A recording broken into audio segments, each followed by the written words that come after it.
Sorry. I think we're already? Okay. I have 7:31. Okay, good evening. Welcome to the Monday, March 17th work session of the City Council. Let's start with roll call, please. Certainly, Mayor. Ms. Connolly? Here. Ms. Downs is virtual, and I've tested audio, and we'll do her motion in a moment. Ms. Flynn? Here. Ms. Hiscott? Here. Mr. Snyder? Here. Ms. Underhill? Here. Mayor Hardy? Here. Just want to have the motion for Laura? Yes, may I please, I'd like to make a motion for electronic participation by Councilmember Downs. Ms. Downs, could you please identify your remote location and reason for participation by electronic means? Yes, I'm in Falls Church, Virginia, and I'm remote this evening due to illness. Thank you. I move that the City Council approve electronic participation by Laura Downs in this meeting for medical reasons pursuant to the City Council's adopted policy. Second. Ms. Flynn on the second. And call roll, please. Ms. Connolly? Yes. Ms. Flynn? Yes. Mayor Hiscott? Vice Mayor Hiscott? Yes. Mr. Snyder? Yeah. Ms. Underhill? Yes. Mayor Hardy? Yes. Thank you, Council. Thanks for joining us, Laura. Hope you feel better. Okay, we've got 3 work session items tonight. And first, we have Mary Catherine from OCOM joining us with our 2025 community survey results. Welcome. Thank you, Mayor Hardy. Thank you, members of council. This evening, we have with us Adam Problowski of Problowski Research, who has conducted our second community survey. We also conducted it in 2023. This survey ran with our public on the dates of February 13th for a week, and amassed 400 respondents with the aim of being selected and completion rate so that we would have statistical accuracy of our population. Mr. Problowski is going to go into the results, and then we'll be happy to discuss those with you. Thank you, Mary Catherine. All right, we're going to go through a pretty good number of slides here, so I might move quickly, but please interject at any point if necessary. And unfortunately, there's no clicker, so I'm going to have to ask Cindy to advance at moments. So, Cindy, if you don't mind. We will go to our methodology slide, which is important to give a foundational perspective of the research. As Mary Catherine explained, we contacted and completed surveys among 400 residents. To put into context, statewide, we might do 900 or so respondents. So for a city the size of Falls Church, it's a quite robust amount of respondents. So that's helpful. It took about 20 minutes. Your residents did invest the time to complete the survey. We talked to people in English, Spanish, and Vietnamese. We gave them the option, and 1% chose Vietnamese and 2% chose Spanish. That's helpful from a communication standpoint for understanding, how they choose to talk. And it doesn't mean that English speakers don't speak another language, or the speakers that chose Spanish or Vietnamese don't speak English. It's just the preferred language in their home. Most of our respondents came in the online format. It's just how we communicate these days, but we did have 36% choosing the telephone option. That's how they talk to us, and it's great. We have a very inclusive environment where everybody gets the chance to respond in the way that they prefer to. Of course, there was complete anonymity to the respondents. They got to respond without having anyone knowing exactly how they responded. If we go to the next slide, you'll see a very high-level mapping of where respondents came from. One dot doesn't necessarily represent one particular resident. It's just kind of, broadly. We obviously don't want any one household to be identified, but it just gives you a sense that it was largely spread out throughout the city and throughout the different wards. I'm going to speak really quickly to some high-level numbers, but I want to get into the slides because I think we can have more in-depth conversation about them. The bottom line is people are very happy with the quality of life here, 94%, happy with the services you provide in the 80s. Inclusivity is ranked very good, and I'll explain why these numbers are maybe better than you might think. Strong community, delivering services in a fair, equitable way, soliciting public engagement, really, really strong strong numbers throughout. And then people do mention some things that they might want to see improved, like how much taxes they pay, traffic congestion, street conditions. So there's definitely perhaps homework if that's a policy decision by the council.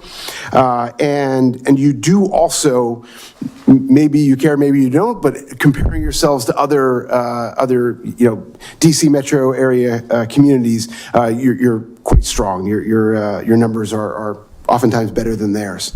And we can show that on the next slide. Where we have comparable data, we look at other communities that you might consider peers, and if there's someone on this list that, or someone not on this list that you'd want to compare yourself to, we could easily add them, assuming they do a community survey as well. So you can kind of get a sense of, at the next League of Cities, you can kind of have bragging rights, I guess. Going to the next slide, we're going to get right into the actual questions and what do you like most about living in Falls Church? Now, this is an open-ended question, and so these answers are categorizations of words that people told us either on the phone or wrote down. And so you can see at the top of the list that it's walkable and then small town feel, community feel, nice community, just that kind of warm, fuzzy sort of things that you might hear around town, or the reasons why you all live here. What's very helpful, I think, when we've delivered a report on results that gives you the actual words that people say, the verbatim responses, and what we do is we overlay the experience of that person, their age, their gender, where they live, the language they chose, so you get a sense of their experience in life. So when you do look at that report on results, you can kind of look through those. We call it bedtime reading, because it's just fun to look through, and you can see what your residents are really saying and concerned about. But here's that categorization, and it's really just they like the place they live in. Next up, we asked them about the overall quality of life. Where we have data from the previous survey, we're going to show it to you. And you can see increase in overall quality of life, 94%. Really strong numbers. We don't see these kind of numbers for almost anything in most communities. So it's impressive. The other thing I'll point Adam, out can I is... pause and ask, is that Please. increase of 5 points statistically significant? So our margin of error is 5%, plus or minus. So it's right there. I think it's definitely an increase. Maybe a couple points here or there, but yes, I think you have a stronger sense of quality of life here. That's good news, thank you. We also, in this case, it's not so big, but as you go forward, you'll see them. We don't put a value judgment on fair. Fair to us is just generally how it is. I'm not upset about it. I'm not necessarily happy. It's just kind of okay. And so if you put those together, you're essentially, pushing 100 there. And the other key factor that we look at, and you'll see throughout, is the delta between poor and anything else is obviously here it's absurdly, ridiculously massive. But you'll see as we go forward in other cases, there's similar things we'll look at. If there's any time that they're poor is very small compared to the excellent or fair or good numbers is a great place to be. Next slide, we ask them where they get their news and information about the community. And Falls Church News Press, they hold it in their hands and they read it. That's great. And then word of mouth from neighbors and friends and family, and then your website, and it goes down from there. The positive side of these numbers are if you've got Falls Church News Press and you can put something in there, fantastic. If you get coverage there, you're doing great. And the family, friends, neighbors, that's a little bit harder. That essentially means you have to communicate with everybody to have everybody else informed. So it's definitely there's a need for broad outreach and communication that you can't just let up on if that's how people are getting their news and information. So this is, pretty darn helpful for outreach and communications and be referenced, I'm sure, all throughout the year to know where to focus your efforts. Next up, we asked them about a list of issues that people in the city might be thinking about. And we asked them indicate which are very important to them personally. And these are, obviously, they were able to select as many as they wanted to here. And you see the value of this kind of question is there's a bulking there at the top, and the amount they pay in local taxes, that's a theme because we saw that before. The amount of traffic on the roads, we also saw that earlier. And then the condition of streets. So this is what is really personally important to them and what they want attention. Schools and water quality and all these other things are not to be ignored, but if you're giving a speech at the Chamber of Commerce or in front of a group of homeowners, the top three are definitely something they'll want to hear about. Next, on the next slide, we say that we've got a list of services that are provided by the town, by the city, and we say, please indicate which services you think are important to you personally. So services important to them personally, and there's a big long list there, but again, you see this cascading effect where at the top of that list is maintaining sidewalks and crosswalks and traffic calming, kind of, again, we've seen this mentioned a few times now. Parks and trails and open space are important to them, and so all those at the top have a pretty significant place in their heart to want to see. They care about them tremendously, and obviously libraries up there and police services are up there. All those things are important to them. The next one, we take the same list and we say to them, which are you personally satisfied with? And you can see the numbers are, there's big numbers there for maintaining library services. They're super happy. And maintaining your parks and trails and open space, super satisfied with. And other things that were top of the list for the other one are just up there as well. The next slide is my favorite in the deck, and that is where we show this juxtaposition of importance on top in light blue and satisfaction at the bottom. And what we look for is delta between importance and satisfaction. If that dark blue line is shorter than the light blue line, that might be a place that you might want to direct your attention to potentially address. And there's not a lot of them. Or not a lot that are big or significant, but if you look down there, like maintaining streets and roads, right? It's important to me, but there's a pretty big delta between the satisfaction level. And maintaining sidewalks and traffic calming, again, big, almost 2-to-1 there between importance and satisfaction.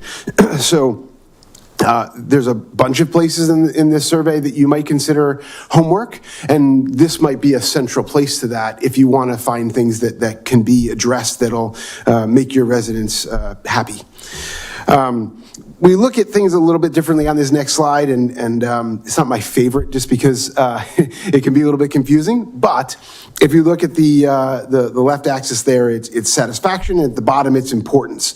And the higher those numbers on the top right are places where they're really happy and they're satisfied. So we've already saw parks and trails and library services, doing great. At that bottom right, if there's a place for improvement, a place where you can move the numbers probably pretty significantly by investing, those are the places you could do it. And I'm not saying anything here that you haven't seen, on 3 other slides so far. Those are the things. Managing growth is kind of a new one that emerges, but streets and roads and sidewalks. So that's where they really are telling us over the course of these slides throughout the survey, that's where they want attention to be put.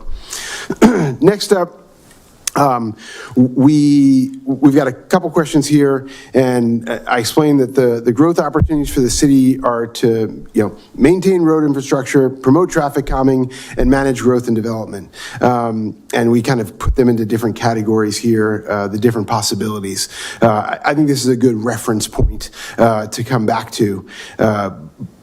But I'm going to move on to slide number 14, and we've got some other fun numbers here where general satisfaction or dissatisfaction with services provided by the city, you are maintaining pretty incredibly.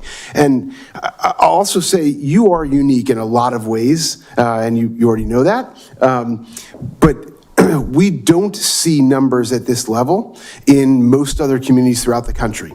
South Carolina, California, Texas, New Jersey, it doesn't really matter. We don't see satisfaction levels this high in most places. And I'm not, staff didn't pay me to say that. It's just really strong. And again, looking at that unsatisfied, we're never dismissing of those people because you presumably want to address the concerns of all your residents. But that, almost 9-to-1 difference between unsatisfied to satisfied is really towering and strong. The other thing that's a little bit unique, I'll put down this slide, is the unsure is so small. In a lot of cases, residents don't think about this building. They don't think about City Hall. They don't think about all of you. I'm sorry if that worries you, but the fact that they are really in tune with what's happening here and nobody's unsure about this. They know that they're satisfied is a really strong indicator. Next up, you're going to see a whole slew of numbers on pages just to kind of put things into perspective. Top left, we're looking at police services. Satisfaction went up just a bit. It's in the, close, approaching 90, right, 87%. And you'll see this is all throughout. Preparing for man-made and natural emergencies. Again, strong, a little increase there in satisfaction. There is some more unsure there, right? They're not tracking what you're doing in this regard. So this makes sense. Maintaining streets and roads and traffic signals, little decrease there or little drop there, 70%, still satisfied, and an increase in the people that say they're unsatisfied at almost 30% there. So that's something we saw already in the survey, and it's playing out here. But what's nice is it doesn't mean that they're off the charts upset. It just means this is something we want to be addressed, but still 70% are satisfied. Bottom left, fiscal stewardship, 60% are satisfied. Again, some unsure just because they're not tracking your budget. And then in the middle there at the bottom, providing housing and human services. Again, a lot more people that just don't know. They're not focused on that part of your work. And bottom right, back way up there at 92% for what they've talked to us about in parks and trails and open space. So super, super happy on that. Next slide, we've got top left, promoting economic development, 63% satisfied. And you can see one of the other themes here is pretty consistent numbers throughout. In the middle of the top, library services in the 90s. We call that puppies and kittens territory. I mean, you're just not going to do better. It's just, people just happy and you're probably never going to have those numbers increase. Top right, managing growth, a little bit off, and you can see a bigger unsatisfied number there. That's not probably a theme that I'm telling you that you don't know about. Bottom left there, festivals and community events, super happy with that. Supporting affordable housing, that's where you have some more mixed results. If I'm a parent here, I'm probably wondering where my kids are going to live. And so that's part of that factor there. And then the methods and frequency and how you communicate about city issues and events and incidents, 81% satisfied. Could that number go up by a couple percentage points? Possibly, but it'll probably never get 90%. It's just, a really strong high number. And I didn't say this earlier, but on the next slide, I'll kind of explain it. Top left there, how you use technology to provide services. It's 66%. We round up. And this is where I kind of explain, this is not an academic exercise, right? That might look like a D- to you, but the truth is we're Americans and we don't agree on anything. So if you have 50% plus one, hallelujah. If you have 2/3, it's really off the charts. It's pretty amazing. In the middle at the top there, they're satisfied with your website to the tune of 79%. Stormwater flooding mitigation, 58%. Little group of unsatisfied there, but still very, very strong difference in delta between satisfied and unsatisfied. Solid waste services, 84%. It's just really positive. If we go to the next slide, we talk about some things that maybe are a little more, in the commercial space. So retail options, are you satisfied or dissatisfied? 80% are satisfied. Restaurant options, 90% satisfied. And then moving over, medical and business professional services, 73% satisfied. And then to the bottom there, community energy action plan. You've got 38% that are satisfied, only a few that are unsatisfied, but really they just don't have context. The majority there says, I just don't know, I'm not tracking it. Next slide up, importance, we're going to talk about importance of housing and affordable housing, environmental sustainability, and DEI and B. So you get high marks for affordable housing, relatively, 2/3, a little bit off from previous years, but still really strong. And of course, just that angst over what happens next prompts, 29% of the people saying that it's, well, in this case, it's importance. So affordable housing, 2/3 saying it's really important to them, and then people who, have theirs and they're okay with others not having theirs, 29% of those. How you promote environmental sustainability, 77% say it's very important to them or somewhat important to them, and then 22% say that they're not so concerned about it. And then, and that doesn't necessarily mean they're not concerned about sustainability. Maybe they just don't think you can have an impact or something like that. And then promoting DEI and belonging, 73% say it's important, and a little bigger number saying not than the previous year. And we can all conjure maybe why people might say that. Maybe that's not necessarily how they truly feel, but maybe a sense of backing off from that for a few years here. And then we asked them about the importance of walkability in a safe environment, and 96% say it's important to them. Obviously, bikeability that's a safe environment. 78% say it's important. 21% no. And then having an ample in parking. Also, big numbers there. People saying it's important to them. Next up, the importance of having reliable, affordable public transit. Again, big number there. 26% is a number. I'm sorry, 26% say unimportant, and it's just not a factor for them, or they don't think it's necessary. Okay, we're gonna keep going here. We're probably about halfway through. How would you rate the city's efforts to solicit public input, engage residents, and on policy and programs? They say you're doing a good job, 58%. Again, if you look at the fair number, it's just not really, it's okay. You add that to the excellent and good, and you're really in a strong place. Only 12% say that you're doing a poor job on that subject. So, certainly something that can potentially change to help them feel like you're doing a better job, but it's really towering number for people who are happy. How do you provide feedback to the city? And we ask them to select as many as they want, and of course the first one is they're going to email City Hall, and then email a specific employee, and then direct communication talking to one of you all. You can see where these numbers go, but for the most part, there's an avenue for people to get in touch with City Hall and communicate what they want to communicate. Next slide, we have ask them to rate the delivery of services for residents of all abilities and cultures and ages, kind of that inclusive approach. Are you doing that? And almost 2/3, 65% say you're doing a excellent, good job, and very small number of people say you're not meeting that standard. Next slide, we have how would you rate the quality of outdoor parks and facilities and fields and courts and all that outdoor recreation.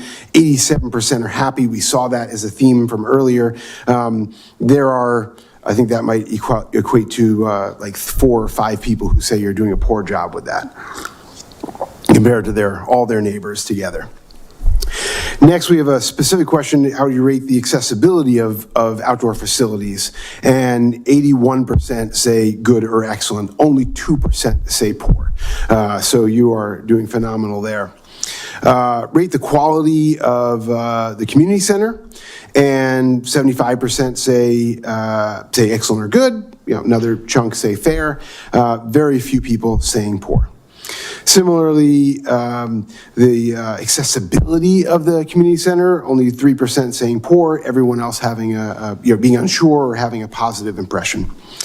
Quality of the library, 91%, very small number saying poor.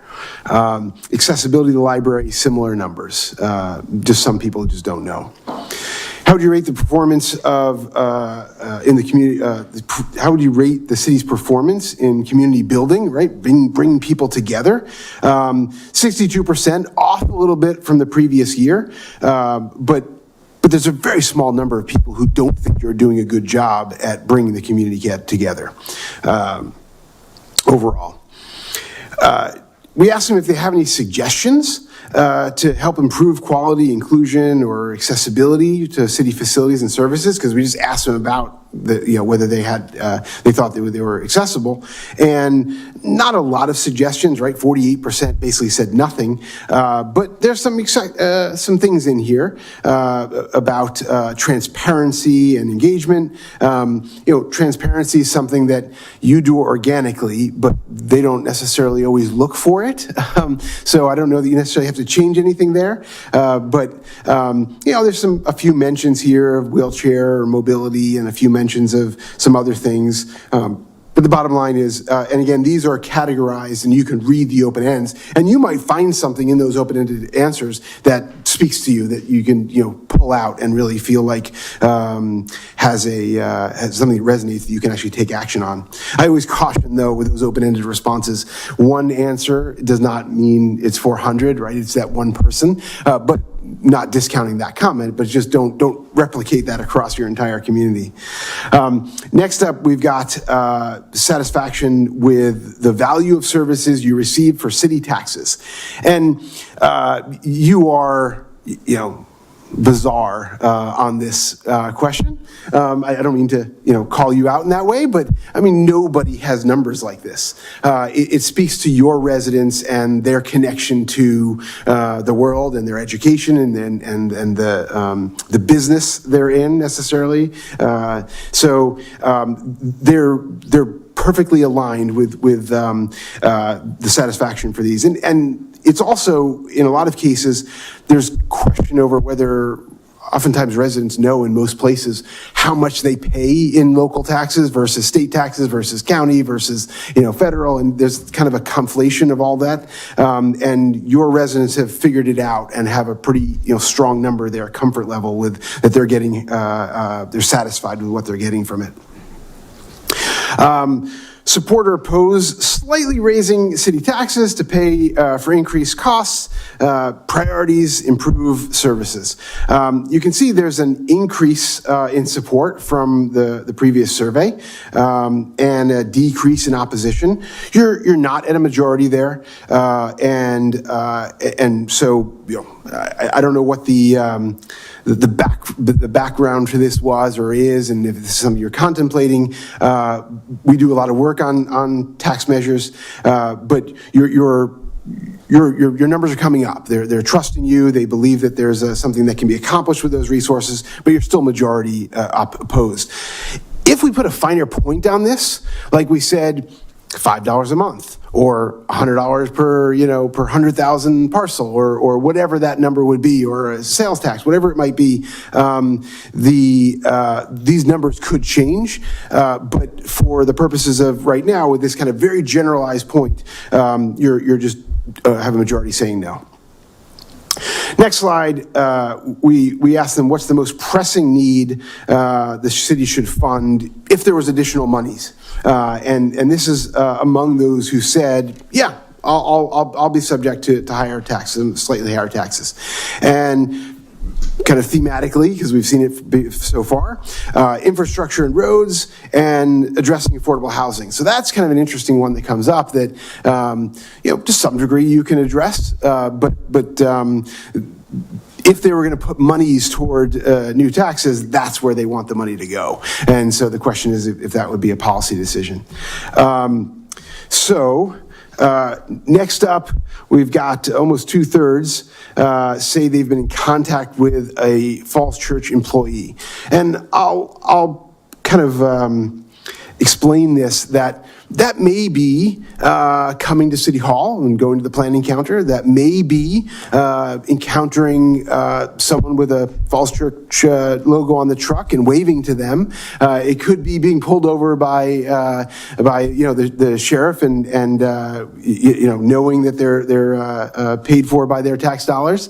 I wouldn't necessarily say this is a full-on conversation always. It's my interpretation of what a contact might be, but a lot of people do. And what's really kind of heartening is the next slide, and that is, how would you rate that interaction? And that interaction is 86% excellent or good. A bunch more say, yeah, it just went fine. And there are 7% who say it didn't go right. And I suspect that you know of those situations. You probably already heard about them. You probably already addressed them. So I think you're probably doing fine there. Next, we can go to the next slide and then the next slide, because we'll talk about demographics. Our job is to match your demographics by age and gender and ethnicity, all those things that say who you are as a community, to make sure these numbers are accurate. And we've accomplished that here. This is based on census, and it's also, here we show you kind of the differences, relatively small differences year over year in those numbers. Another way that you are very unique is that top right. America is 24% college. You're at 80 plus. It's pretty amazing. And that speaks to why some people have a greater understanding of some of the policy things we talked about. Next up, the next slide, we have some other demographics, like whether they have children in public school and children in the household, which number is also significantly high. This year we asked about LGBTQ, and you can also see language there, as we've already indicated, and then the survey mode. You can see how people chose to take the survey and how that might change. Mobile's up a little bit, but that's, I know, a lot of information. The slide deck that has all the cross-tabulated data is 3 times the size of this. The report on the results with all the other information in it is, I think, probably about 700 pages. And so we are infinitely available through staff, Cindy, and just to reach out to us in any capacity to help you through this. And our goal is to have this data be kind of a living document for years until you decide to do the next survey.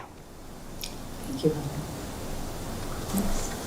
Anything else to add before we open up to questions or comments?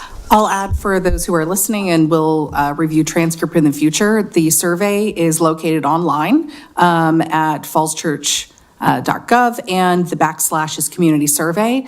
The results from 2023 are also there, and so we invite the public to look at both of those. Both the presentation that was shown today and in 2023 are there, as well as the full deck of information where the community can go in and explore it. And the full deck for this time is 1,388, so enjoy.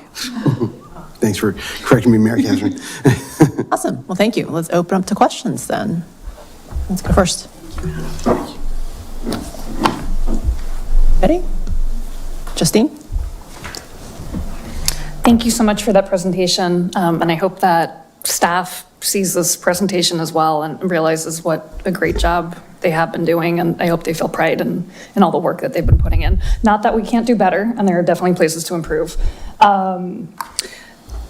Do you find that time of year matters from when the survey is conducted, or does it not matter that much?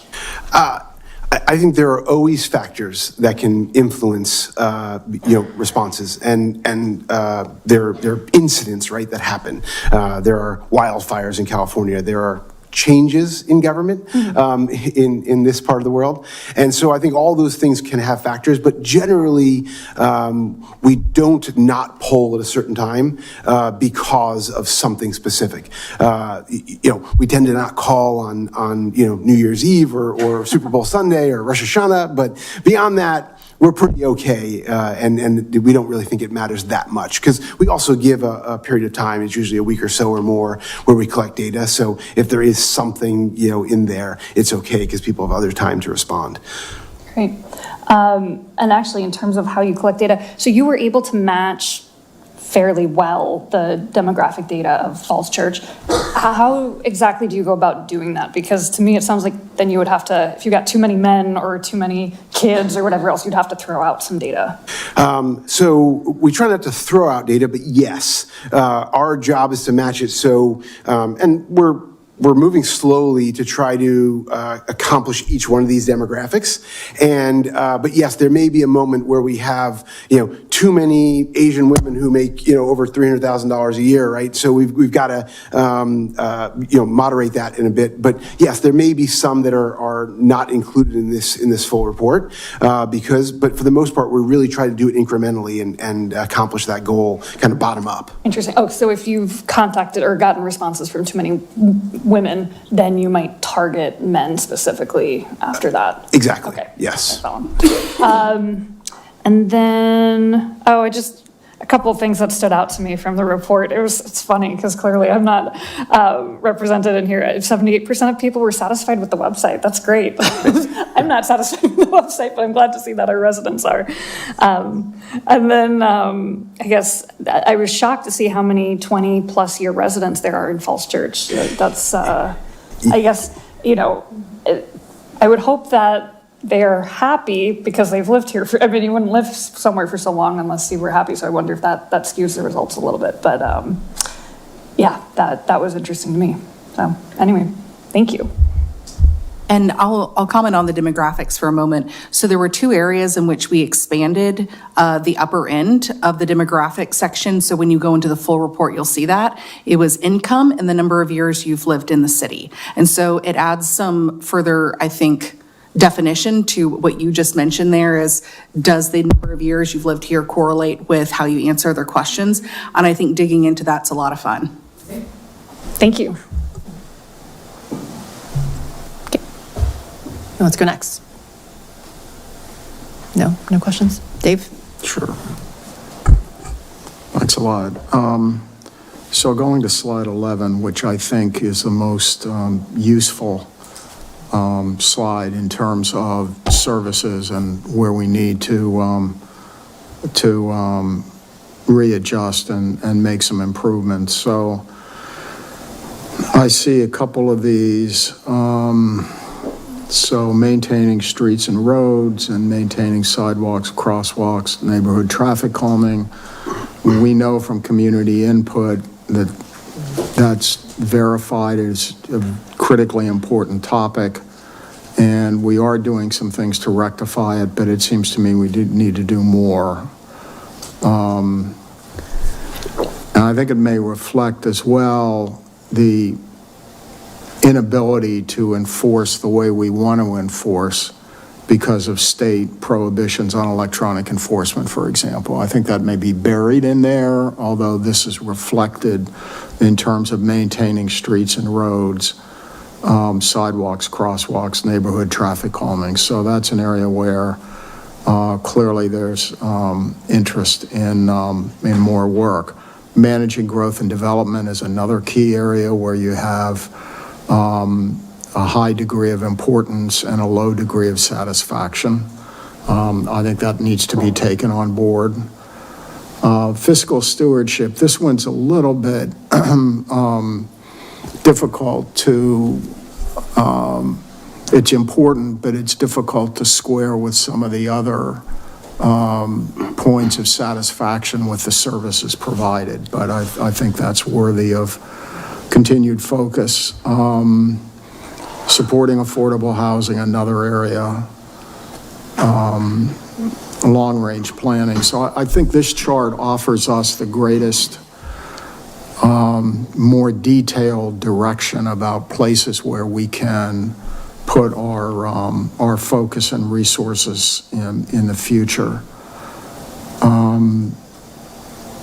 And if you go to the next slide, slide 12, I think that lays out that an even greater clarity, high degree of interest, and a lesser degree of satisfaction. And again, I'm thinking that the streets and roads and sidewalks may reflect high traffic volumes and the inability to control the behavior of traffic as well as the built environment.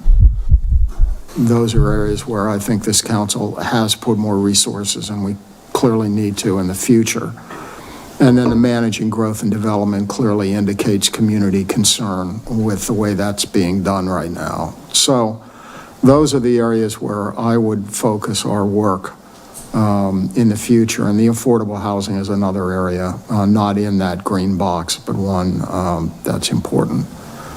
So those are kind of my major takeaways. And this is in the context of, as I said at the beginning, a high degree of overall satisfaction, which we all work collectively hard to maintain. But even as we do that, it's important to see where the greatest differences are between importance and satisfaction. Thank you. Thoughts? Mary Beth, go ahead. Thank you, Mayor Hardy.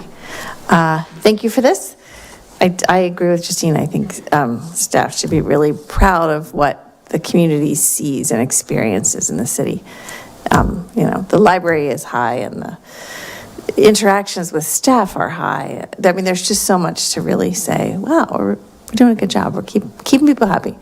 And now you can take out your bingo card and say, Mary Beth mentioned schools, because I have a... But my first question is about the number of responses. You got 400 responses. Yes. Did you try to get more than 400 and you only ended up with 400, or was 400 the goal? We tend to have a handful more, and then we balance to 400. Okay. But no, we for cost measures and for accuracy purposes, we really try to keep it as tight as possible. So yes, I'm confident we had a few more that we had to pair off to have it balanced, but for the most part, we're pretty close. Okay. Well, I can't believe you got so many people to answer the phone. It is surprising how people. I guess mean, it people swings. communicate Maybe we're different back to ways. answering phones. Yeah. Yeah. So here's my schools questions. On slides 9, 10, and 11, there's no mention of schools at all. Some slides schools are in there, and some aren't. So I'm just wondering, on those 9, 10, and 11, it was a select all that apply. So that wasn't one of the options. It was not. And Okay. Yeah. Is it off?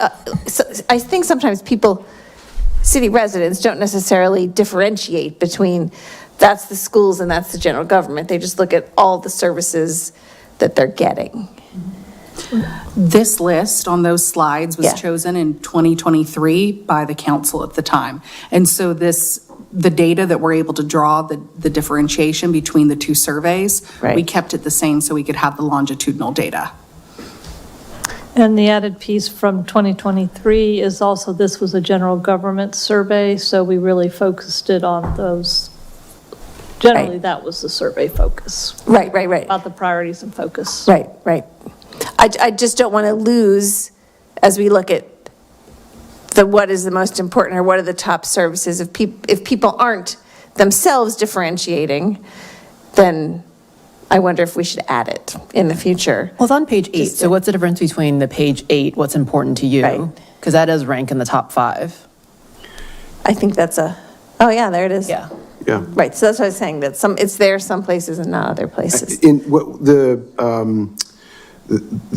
difference between the question on slide 8 is not necessarily about the city, it's just issues people in the city might be Right. thinking about. Whereas the questions on slide 9 and 10 are more specifically about city services. Right. And you're right. I mean, the public often doesn't have command over political subdivisions. Right. Your residents, I suspect, do. But also, what percent of residents have, well, I guess it doesn't matter what. That was there. It was 30% have, But you 34. still have an opinion even if you don't have. Yeah, kids in yeah, schools. yeah. No, I actually find 8 the most useful because it is that macro view, right? Yeah. So out of 30% of our residents have kids in schools, it ranks in the top 5, So I think that's pretty fair. Yeah. But obviously, transportation and taxes are still very high, too. Right. It just tracks with, that's the other thing. Nothing is a surprise here to any of us, right? None of us are saying, what? I had no idea people were concerned about traffic. Because it really tracks with what we hear and what we say. So anyway, thank you for that. Mary Beth, can I just Yes. hop in on that one? Because I guess so keeping sort of the city services the same over time, like for longitudinal reasons, right? We would want to kind of keep the list, but if there were someplace else to capture education in the later slides, then you'd still need to differentiate again when you get back to like city employees, right? Who you're meaning that like, it's not like, oh, I've been in contact with my child's teacher in the last month or within the last 12 months versus like someone at City Hall or another kind of city facility, the library or wherever it is, in Right. terms of trying to like differentiate which. Right. But we groups don't of actually people we're know, talking about. right? When it says, I've been in touch with a city employee, it could be your child's teacher. But it lists going to City Hall. How do you communicate? Do you call City Yeah. Hall? Do you go to City Hall? Which in my mind, It's City Hall, yeah. general government services, which is what Yeah. we're surveying for, because Right. that's what we have input over. Right. Anyway, thank you. I appreciate it very much. Other questions, comments? Okay, I have 2. So again, echo the thanks. I think staff should feel very proud in these results because you do that day-to-day hard work of delivering services and improve quality of life for people. So thank you for that. It is nice, number one, to know that we do rank probably the highest in the DMV, at least with the data you have. I think we should be very proud of that as well. And while that is important, what I actually care more about is going back to slide 8. Are the top 5 or 10 things consistent across the region? So are these universal things that people in the DMV care about? Taxes, Yeah. traffic, condition of streets and roads and schools? Or is this unique to Falls Church? I can't, at the top of my head, give you the answer to that, but we do a fair amount of work here. So I will go back and look at our data, and we can also look at, from other surveys that are being done, and give you an answer for that. Yeah, So because if I you think that want- would be useful to understand is, because, obviously we're 2.5 square miles. And so understanding how we fit in that regional context, are these just universal DC area issues? Or are we unique in any of these dimensions? My second one is I love all the longitudinal stuff, so I'm glad that now we have 2 years worth of data. I will acknowledge I was a little apprehensive about doing it earlier in the season in light of changes at the federal level, the fact that we are in the winter doldrums, but good to see that we've actually increased 5 points since 2023, so that was great. But in terms of where the big swings were, kind of later on in the presentation, what I picked up is big swings, meaning like more than plus or minus 7 points or so is what I declared big in my opinion. Yeah, 5 or more. Like streets and roads went down like 7, I think. Restaurant options went up a bunch, and then value for taxes went up a bunch. I'd be also curious whether there were other things that you noticed or swings from 2023 to 2025 that we should take note of, because those are things that, we've been measuring over time, and that's another good actionable thing for us to pay attention to. Yeah, I mean, the things that we talked about like 10 times, through the slides are the things that I think are most relevant, and that's streets and roads and sidewalks, traffic. Those are the things, that's what kind of my focus goes to, and that, as you said, is down, 9 points. So that's really what I most likely focused on. In the crosstabs, there are some things in there based on all the demographics that have utility to them. I don't think really necessarily from a policy standpoint, but very much from an outreach and communication standpoint. So I think there's going to be, there's great value in that. But really, it's that streets and roads thing that I kind of saw as being something that's, I'm not saying problematic, but a focus of attention that the residents definitely have, and, you clearly would probably want to pay attention to. Great. So I know maybe a one immediate to-do, which I know I've actually seen OCOM do, is actually push out the schedule on when repaving is happening. So now that the weather has improved, I know that our contractors will be out repaving streets, but that's something that I get asked about probably at least once a day. If I may, that's one thing that, and Councilman Snyder spoke to as well. Some of these things that are concerns that maybe importance and satisfaction don't match, oftentimes that's a communication factor, right? They just don't know what you're doing. They don't know how transparent, how many awards you've gotten for fiscal, responsibility. They just don't know those answers. So if some of that can really be, that gap can be made up in a lot of ways by just talking more about what you do well. And hopefully those numbers can shift from that perspective. Yeah, I'll add on to that. So our 3 highest unsures, which to me speaks to communication overall, or a lack of use, was in the Community Energy Action Plan, Emergency Services Communication, and Housing and Human Services. And so one of the things that some polling data can tell you is that familiarity increases favorability. And so when you do go to that slide that shows the green box and the services that look like there's a low satisfaction, I look at that and say that's a low awareness, that's a low use rate. And so in that, I think for us, that's an improvement in question quality next time so that we account for that. And that's for the latter half. I think for the others, the 3 that I named out, that's a great list for us to get started on to better communicate with the community. And so I think those are the 2 differentiators as I look at the data of when it is just low awareness overall because it's low usage versus low awareness because we can write a better comms plan. Got it. Sorry, Mary Beth? I was just going to add on the timing. I know you said timing was somewhat irrelevant, but in my opinion, the paving and streets right now, because it's the kind of when the timing of it was, is we are rock bottom on a couple of key intersections. And I do think that it's going to increase those numbers, unfavorable numbers, the timing of that, because hopefully many of those are going to be addressed between now and July 1st. So maybe I'm just being naive and optimistic, but I would think if you were going to survey again at the end of July, that hopefully at least the paving would be better, especially if we have some promotion of, if your street's not being paved now, here's a schedule of when it will be, and here's our paving schedule overall. I think that communication also, to your point, familiarity creates favorability there, and communication creates favorability. That's all. Thanks. Laura, you had your hand up? Yes, thank you. Thank you for this presentation. It was very, very interesting. And I just wanted to throw out there, and I think Mary Catherine was talking about this, just what jumped out at me was the importance of community engagement and how we could probably work on that a little bit more. I know this is one of the things that I've sort of harped on, having come from the school board side of things and have daily newsletter morning announcements. And I know this is something that Mary Catherine's been working on, and we're also looking at getting a new website designer. So I think we have a lot, as a council, we should try to always keep that in the forefront when we're talking about different things. How can we engage the community? How can we better communicate?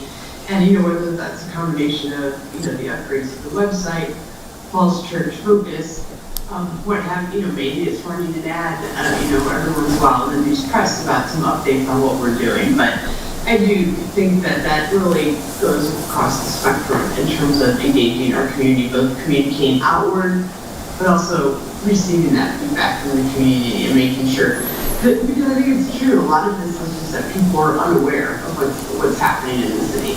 And so I just sort of throw that out there. I'm really excited that Mary Catherine is on our team and can lead us in this effort. So thanks a lot, and thank you for the presentation. Great. Any final thoughts? Oh, okay.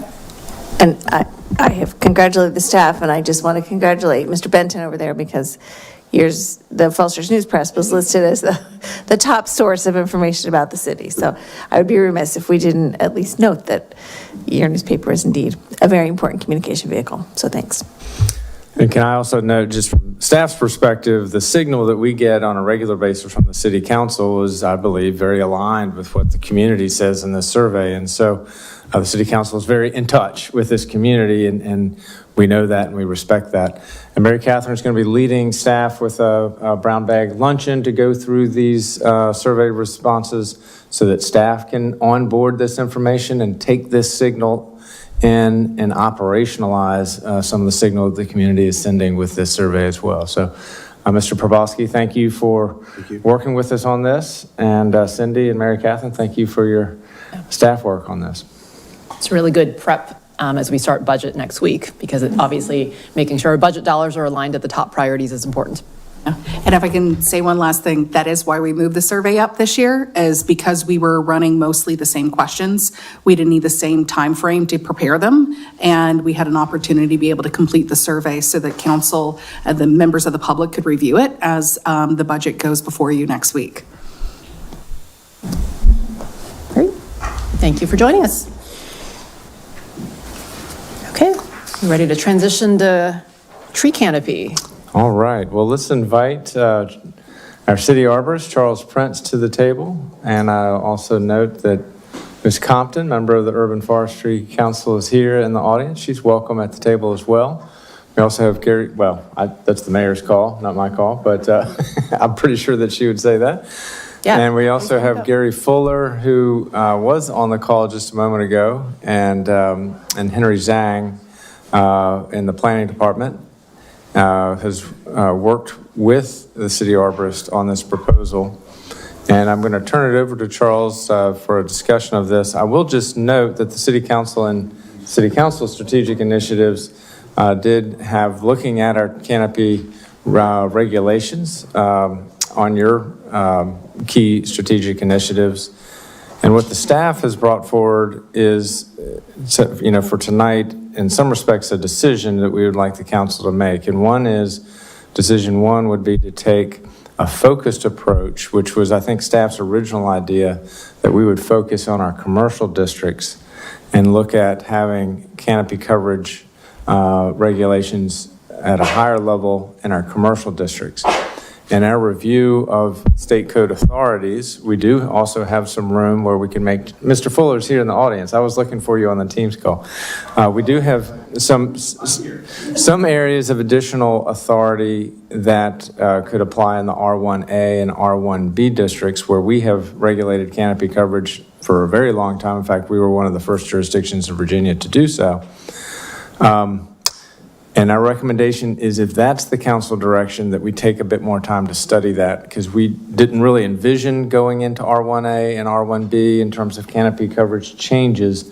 And we need to study the interaction between that and stormwater regulations in particular, where we're requiring detention. And sometimes there's just not enough space on some of those smaller residential lots for the stormwater, for all the other things that happen, and it's also relevant to the AD discussion. That's a bit of an introduction, and so I wanted to share some of that staff thinking about that choice. But if we were to focus on the commercial regulations, we think we could get our grips on that pretty quickly in terms of understanding what the implications would be. Mr. Prince. Thank you, Mr. Shields. Thank you, Council. As Wyatt mentioned, the state of Virginia has allowed us to regulate trees on commercial properties, have a 10% canopy coverage requirement. Currently, we have some minimal requirements for commercial properties, for parking lots, zoning buffer, landscape buffers, and also parking lots. The parking lots need to have a landscape buffer as well. So with kind of how the future of development is going, I believe parking lots are kind of falling a little bit by the wayside. So I think this can kind of make up for what we would lose in landscape and zoning buffers.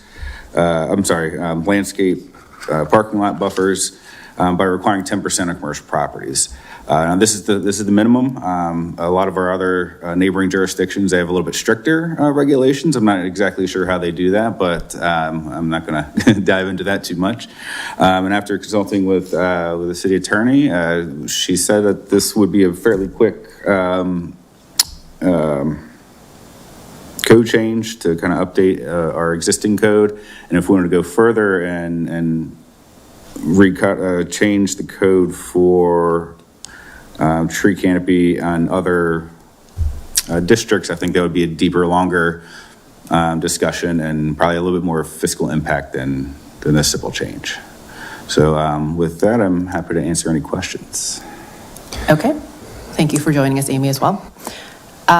Questions for Charles or Amy or other staff on this?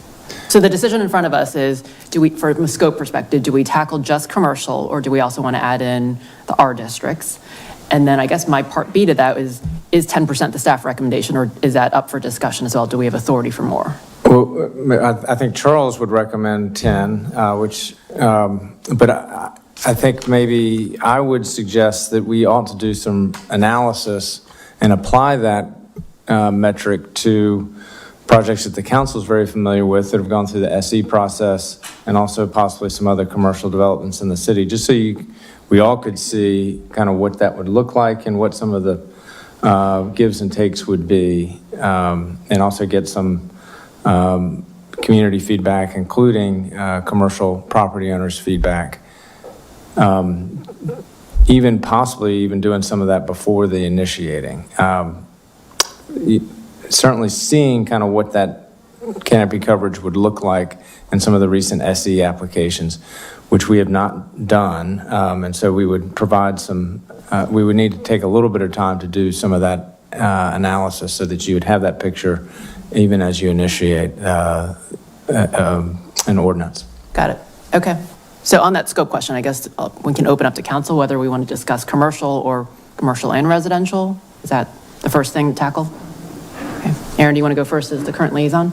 Sure. And Amy, you should feel free to jump in also. I mean, my personal view on it, and I think the urban forestry sort of view on it is, while we would of course like to see increased canopy coverage everywhere and move toward that 50% Metropolitan Washington Council of Governments goal, in both preserving, maintaining, increasing tree canopy. I would personally love to get a commercial tree canopy ordinance on the books. The state enabling legislation is very clear. We've imported those requirements. It seems like we could just import it and key it to the state code. And, I don't think given community priorities and sort of what we know about the how beneficial tree canopy is, throughout the city, that in terms of, community values and everything else, we should be doing this. And I would prefer to get it done sooner rather than later and not take on, another look at residential tree canopy and extend this into 18 or 24 months. I think that we should be doing what we can to get the code updated so that we don't have projects that are coming in and not, using additional space even that we provided in parking relief, for example, to make that space more green. So that's my view on it. Okay. And I have some questions, but others are confused. Okay. Actually, I have a question for Sally. I think there was several zoning districts this impacts. Do we need to read disclosures again for people who live in? Oh, yeah. Aaron might have the opposite issue this time. Thank you for bringing that up. Possibly, but right now, I think what we're asking is, are we even going to invest resources in this? So I suppose yes. The answer is yes. I saw that and I wasn't sure because the economic interest in it wasn't entirely clear yet, but I'm happy to say that I'm a resident who is in a group of 3 or more, given my zoning district, who could see a reasonably foreseeable direct or indirect economic benefit or detriment from any potential ordinance in this area. And I can review this objectively, fairly, and in the public interest. Thank you. I'm impressed you have that memorized. Okay, other thoughts? Debbie? Yeah, I just, so I wasn't clear on the conversation about how we're talking about 10%, but other jurisdictions have other percentages. And I know that in our SEs, we've asked for higher percentages than 10%, and we've had results where we've actually had more than that. So I'm trying to figure out the balance of, like, I don't want to lose anything. I'd like to step up the requirements to meet what we've negotiated and have built upon in our economic development areas. So I don't know if there's any more clarity, Sally, or you could provide on that delta. I think this would apply to by right projects more effectively than special exceptions. Special exceptions, we have the bargaining power. I understand that, but I want to bring that up as close to special exceptions as possible. I mean, I know that I've seen the benefit of it in those discussions, and do we have any more flexibility, or why don't we have more flexibility if others have exercised that? That's a good question. That would be something we'd have to look into. Because like Alexandria, for example, they have a lot more stricter regulations than in my initial review, I could see that they're allowed to have. I don't want to, I don't know exactly how it's done. I haven't reached out to them to talk about it yet. But the point of this is to get by right commercial properties a little bit more landscaping than we have, and through the SC, after speaking with Akita Ruzi and zoning, we may be able to just add this to a special exception checklist, higher tree canopy, but that's something that I would discuss further as this process, if this process moves forward. I guess the bottom line is I'm in support of including this as, the bottom line for by right. I'd like that percentage to be as high as we think is possible while still encouraging development. And then the opportunity to have greater than that in special exception discussions, because they're receiving a benefit that we want to have a direct and corresponding benefit to as well. So I'm in support of doing that. And like Aaron, if we can move more quickly on doing a commercial, great, but I don't want to forget about residential. We've been talking about, at least the 4 years I've been on, what else we can do in water retention on site, and that usually leads to planting more trees, and what can we do on that? But that requires additional research, additional ordinance changes, and it's more complicated, and I know there are more options there. So I support the first, separating them is great, but let's not forget about the residential side as well, because we've been talking about that for a long time. Thank you. Other thoughts? Mary Beth? I would agree with that. I think we should focus on business first, residential second, but not residential fifth, right? I'm surprised to hear you say that this is by right, not special exception. Because part of the reason this came up originally was we wanted to be able to have a standard in a special exception to say, this is where you have to start, and we'll go from there. Because it seems often that they come in kind of low, and we're always talking them up. So, Sure. So I guess you're also talking about sort of bifurcating by right and special exception is different. Yeah, so by right would be in the code, so that you have to follow Right. code like everything else. For special exception, that'd be something I would certainly explore with all the stakeholders in the Development Review Committee to figure out how we can increase that if possible. So it wouldn't be, it's not left off the table. Right. It's just I don't think we're able to put that into code. Right. So when we do a special exception, we often say, you need to have this kind of sidewalk, and you need to have this percentage of this. And so is there a maximum or a minimum percentage we can say for tree canopy? Yes, and that is actually part of the reason I wanted to pursue this. It's if we have a minimum for commercial spaces, we can at least point to that and say, hey, you're doing a special exception, our minimum is 10%. So make it special. So maybe they can get 15 or 16%. Okay. Or something a little bit higher, something that, obviously would go through all of the conduits of the special exception. I like 10%, but make it special. That's, that's a good checklist. Because it seems like all the special exceptions we've done, none of them have been, I think 12% is the least that we've had. with special exceptions. They're all sort of above that already. So. Right, and there's some discussion there, because a lot of that includes the required streetscape that goes in, so Right. even though it's not on the development property, it's been, the streetscape trees have been included in that calculation. okay. And so part of the study, if this does go forward, is I'll take out the streetscapes that's Okay. in the city right away, and only calculate the trees that are on the subject property. Okay, that's good. I like that too. Yeah. Yeah, thanks. Okay, Justine? I guess to Wyatt's point, I would be curious, I mean, as this goes forward, like seeing how this would impact certain areas or businesses. You know, I think about the Rare Bird parking lot. I don't think there are many trees there. I don't know, maybe there's a little bit. But so like if they were to redevelop, or Browns was to redevelop and do something by right, like how would that suddenly change the calculus of what they do there? So I would definitely like to see some of that. I'm curious, because I was looking at the Arlington requirements. Those generally made sense to me. And so I was curious right now how we differ from what Arlington requires. So Arlington requires 10% tree canopy for anything that's business or commercial, and so that's what we're looking to do. They have 10% tree canopy for residential sites, zoned 20 or more units per acre, 15% tree canopy for anything zoned more than 10 but less than 20, and 20% tree canopy for residential site zoned 10 units or less per acre. Right now, though, for single-family zoning, we do have 20%. So. In 10 years. In 10 years, okay.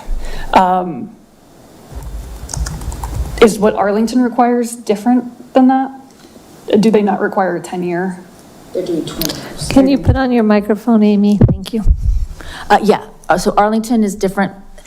They've adopted the Virginia Code 15.2-961 pretty much in full. And so, yes, they're looking at residential in 20 years, whereas we are in 10 years, which I believe is because we grandfathered that in and never did adopt the state's full code.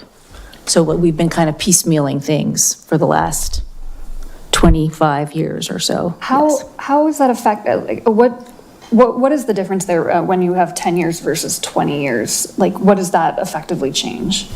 I'll let Charles answer that. He's much better at it. That's a really great question.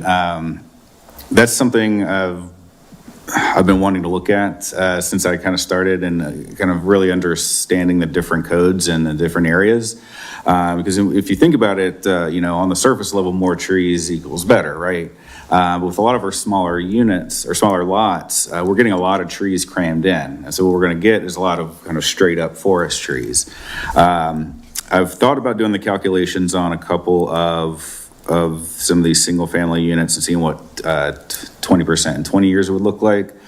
Because what I don't want to do is open a Pandora's box and saying, hey, the arborist wants less trees, and that's not quite the case. I want a more effective canopy. That would be my goal of that. But right now we just have the commercial is a little bit more of a target for me right now than kind of examining the single families, because we have a really robust single family canopy, and the trees are staying, people aren't cutting them down, and it just looks really nice. What I'm able to do with the residential is really remove a lot of the kind of invasive trees, the invasive plants. A lot of bamboo I see get taken out on these projects, and we're replanting all native trees and seeing properly spaced out, away from property lines, and it looks really nice. In your judgment, would you generally say that a 20-year standard would be better than a 10-year standard? Or it's... I would have to look at, I would have to do some experiments on different size lots and different size homes as well. Because, sometimes we're building right to the building restriction lines, and other times we're not. So there's a lot of variables there. I can't really speak on that right now. Gotcha. But it would be accurate to say, I think, that the city has the 10% standard because we believe that's a more robust regulation. It results in more trees. Okay.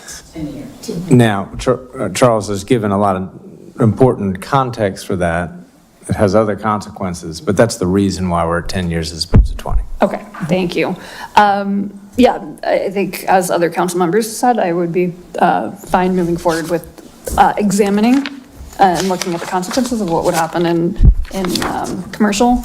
But I strongly think it's worthwhile also looking at residential. So not kicking the can down too far down the road on that. Other thoughts? Dave?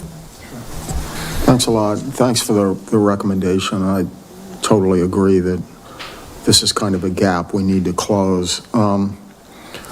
Why 10% and not more? It's the maximum the state allows us to require. Okay, I wanted to get that established. Secondly, why the 20-year and not 15 years or 10 years for the tree canopy to be established? Again, it's just the way the state writes it. The reason we're able to have our residential in a 10-year time frame is, like Amy mentioned, we've had the law in the books before the state let us regulate it, so they kind of let us keep it. And then finally, I see that it applies to T2 and not T1. I think that relates to the transition ordinance.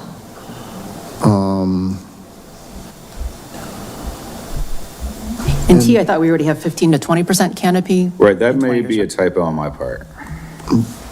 Right. It's line 30, it's there in line 39 to 41. It says it.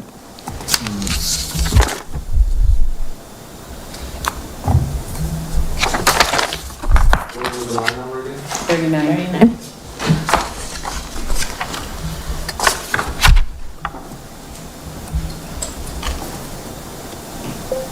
Oh, right, yeah. Oh, in line 40, that one? Yeah, that's, it's actually an error. I went and checked this. On the T1 zoned property, it is keyed to the Virginia Code 961, so the zoning ordinance stipulates 10% to 20% tree canopy requirement based on those 15.2961. So like some of the higher density T-zone lots, like Oak Park, Park Lee, when they went through site plan review, they only needed to have 10% because they were higher than the 20 units per acre. It's the one that's there, sub-provision 2. The T-zone ordinance is keyed to this. And then it's, as it turned out, I think because of the plantings in the right-of-way versus plantings on lot, even though the coverage requirement was something like 10%, only 3% of the tree canopy is actually on the lot versus in the right-of-way. So it's also something to kind of look at for when this comes back in terms of where you can place the canopy. Yeah, I want to make sure we're addressing that accurately.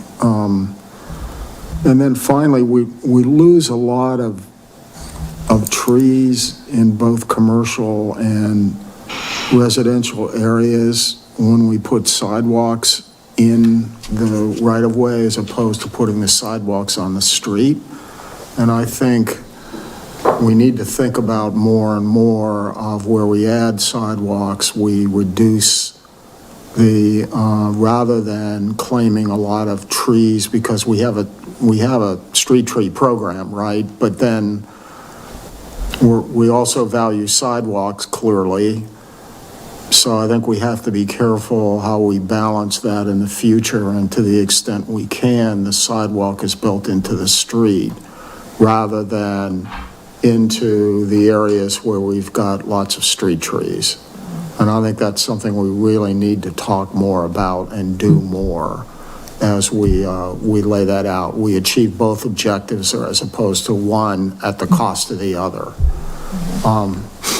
And then, frankly, the environmental quality of trees, it's even greater than I thought. It assists for heating and it assists for cooling, as well as the obvious role in taking CO2 out of the environment and returning O2. So, and we're at 48%, I guess, and the region's target is 50. So hopefully this will get us to closer to the 50%. And we don't do any action that will result in denigration of the amount of tree canopy, and that is one of my fears with the accessory dwelling units, on how we have to be very careful, again, we don't achieve one objective at the cost of the other.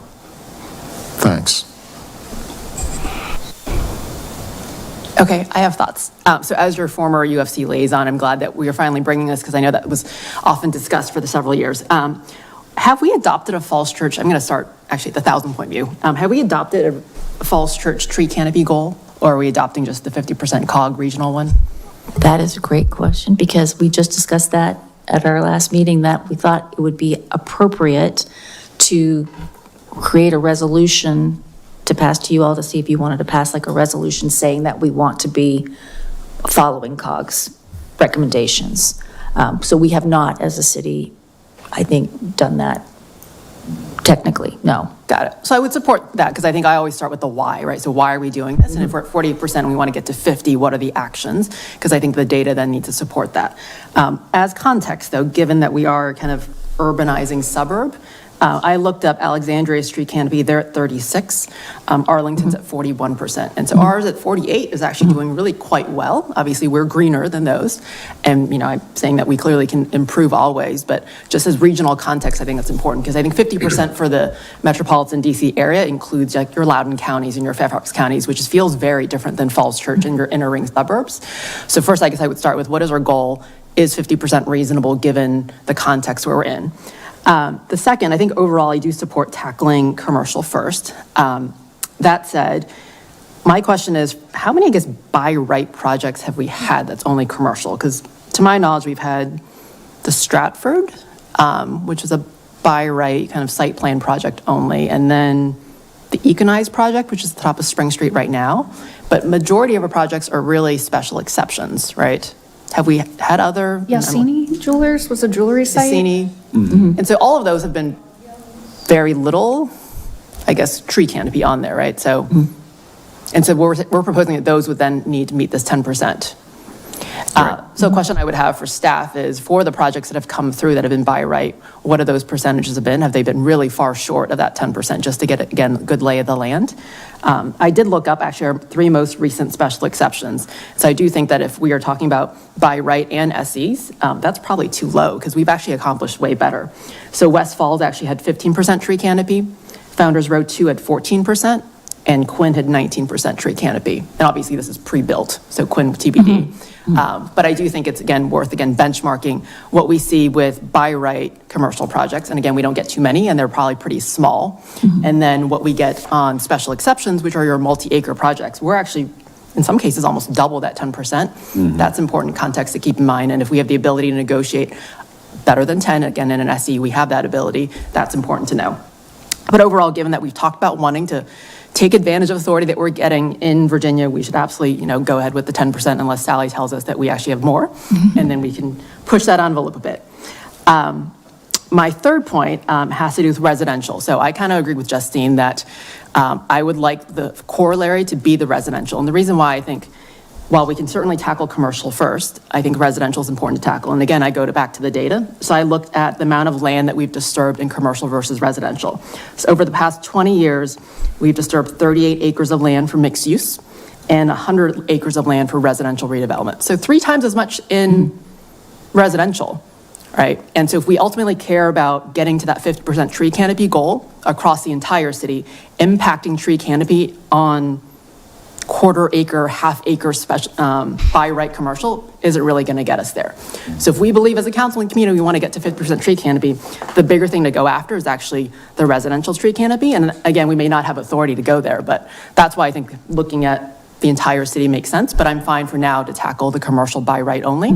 But I do think that we can't ignore where the bigger impact is, like across the city, whether it's residential, redevelopment that creates stormwater issues or tree canopy issues. That's where we have the majority of issues, especially given that, again, the data says we're getting 19% tree canopy in those big SE projects already. Right. So, does that help? Absolutely. Well, we're already exceeding the residential, we call it, requirement. by having 20% in 10 years, when the state only allows 20% in 20 years. Yeah, I guess the question is there So- more? Is it? There's no more. So the city of Alexandria has 25% across the board, but I think they grandfathered all that in. So yeah, it becomes a little bit more of a discussion about how to encourage more planting on those properties. And I think Arlington does do a few things a little differently than we do, and I'm still not clear how they do it. Legally, they're doing it through the code that they're using. But they do, I think, and try to encourage people, if they're taking off a certain number, if you already have a canopy on, a pretty good amount of canopy, and you're reducing it only down to 20% in 10 years, they try to get you to put more of the trees back that were originally on the property. If you don't, then they'll ask you to pay some money to go to a tree canopy fund, right? So there are some different approaches, but the tree canopy fund then also raises a very strange question, because it's only allowed under 961.1, which is the conservation of trees, and not under 961. But that's, Arlington is still using it. So we have to say that we've looked at these things, talked to people, but sometimes there are ways that people are sort of creating opportunities creatively that I think we'd like to learn more about how they're doing that. But given that you think we've likely maximized our authority with the 20% in 10 years requirements, if that is the majority of the opportunity, and we've already maximized that, is 50% realistic, right? Because we've been maintaining 46, 48% for the past 10 years, which is pretty good. Again, considering the regional context we're in. So would adopting 50% be kind of an impossible goal if we can't really impact residential further? Well, I think it's symbolically, it would be an important thing to do, since we're already part of the COG, and we've already been working with them for a couple decades now on these kinds of issues. I think to just reinforce that the city is behind them on this. Whether we will actually ourselves get to that 50%, we're going to work on it, but that we appreciate that that's what they want to do for the entire region. So it does require that everybody else get up a little higher than they are. It may be impossible, or it may take decades. We just really don't know. But I think from a solidarity point of view, it would be, I think, a nice gesture for us to tell them, yes, that we see this, we are with you, we will do our best to approach that. Do we know if our neighbors adopted, the ones who already have higher tree canopy, have they adopted higher than 50%? Not that I know of. Yeah, I think it's an ongoing discussion. I'm part of the Regional Tree Canopy Subcommittee, and we just got 3 goals together, and we're kind of forming groups right now to come up with different strategies to achieve the goals. And I think a lot of that will be analyzing what localities are adopting as their regional tree canopy. There's been some questions about some of the studies and some of the data, so there's still a lot of back and forth, trying to sift through everything and try to figure out what is actually reasonable. So I think the 50% for us, we were at 48, so like, you know what, let's just put in 50 for them, 2%, that's great. But it is a good question. And we do have a lot of streets that could use some trees. We do have some opportunities in parks to put some trees in, but we need to be mindful to keep some play space, open space fields for recreation. And this spring, we'll be planting along the edge of Roberts Park, so we're going to be adding more tree canopy there. But, you know, if we can get to 50%, that's great. If we just keep right there, right just under 50%, I think that's great too. So maybe the way to get to 50 is not necessarily, I mean, again, we should do it anyway because it's good to set a percentage for, again, your by right commercial projects, even though we don't have that many. But maybe more street trees, more trees in public spaces would help us get to 50%? Is that what I'm hearing? Yeah. Okay. I do have one more. When I was your liaison, I know one thing we often debated besides tree canopy is actually getting targets for open and green space and how much of that should be publicly accessible versus not. I'm still very interested in that because I think that also just makes better development when there is open and green space. That's not really related to your scope, but I'm just putting out there something that I don't want us to forget because that would be a good target to keep in mind, whether again it's for SEs or by right commercial projects. And they feel tied, so. Okay. Yeah, on that point, I was going to say with the by right commercial and the special exception, I think one of the important things to look at, and it's in the staff report, is is the definition for urban green space, and so the benefits of countering urban heat effects, offsetting greenhouse gas emissions, mitigating stormwater. And so it would be helpful when this comes back to think not only about, what is it that we can take from the enabling legislation and actually have incorporated into our code for the by right commercial, but also for that checklist, what is an appropriate percentage, what should be on site versus in right of way, and what should be meeting that urban green space standard versus like turf or something like that.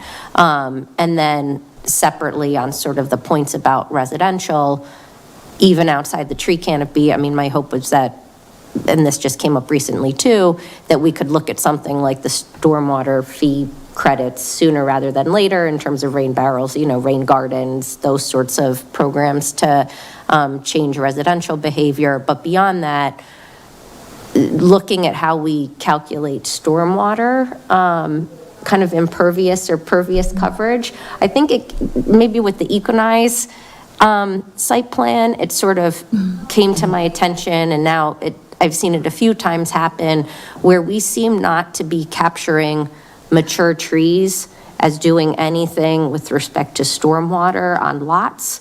And so the way that we're calculating impervious and pervious coverage seems to be that we basically treat like even mature trees as just like the equivalent of grass, so that when we're doing the updated stormwater comparisons for how much a lot is, for example, improving upon pre-existing conditions, we're not capturing in any sort of way that there might be 13 or 15 mature trees on that lot, like sucking water up out of the lot. We're just treating it as though it's a surface that isn't doing anything more than grass. And so I don't know if there's any sort of way to try to capture that so that when we're doing grading plans, we are actually getting that delta more than it's reflected, because it's almost a fiction in terms of what we're saying the improvement is if you're not in any way capturing either roots or like trunks of trees taking water off of that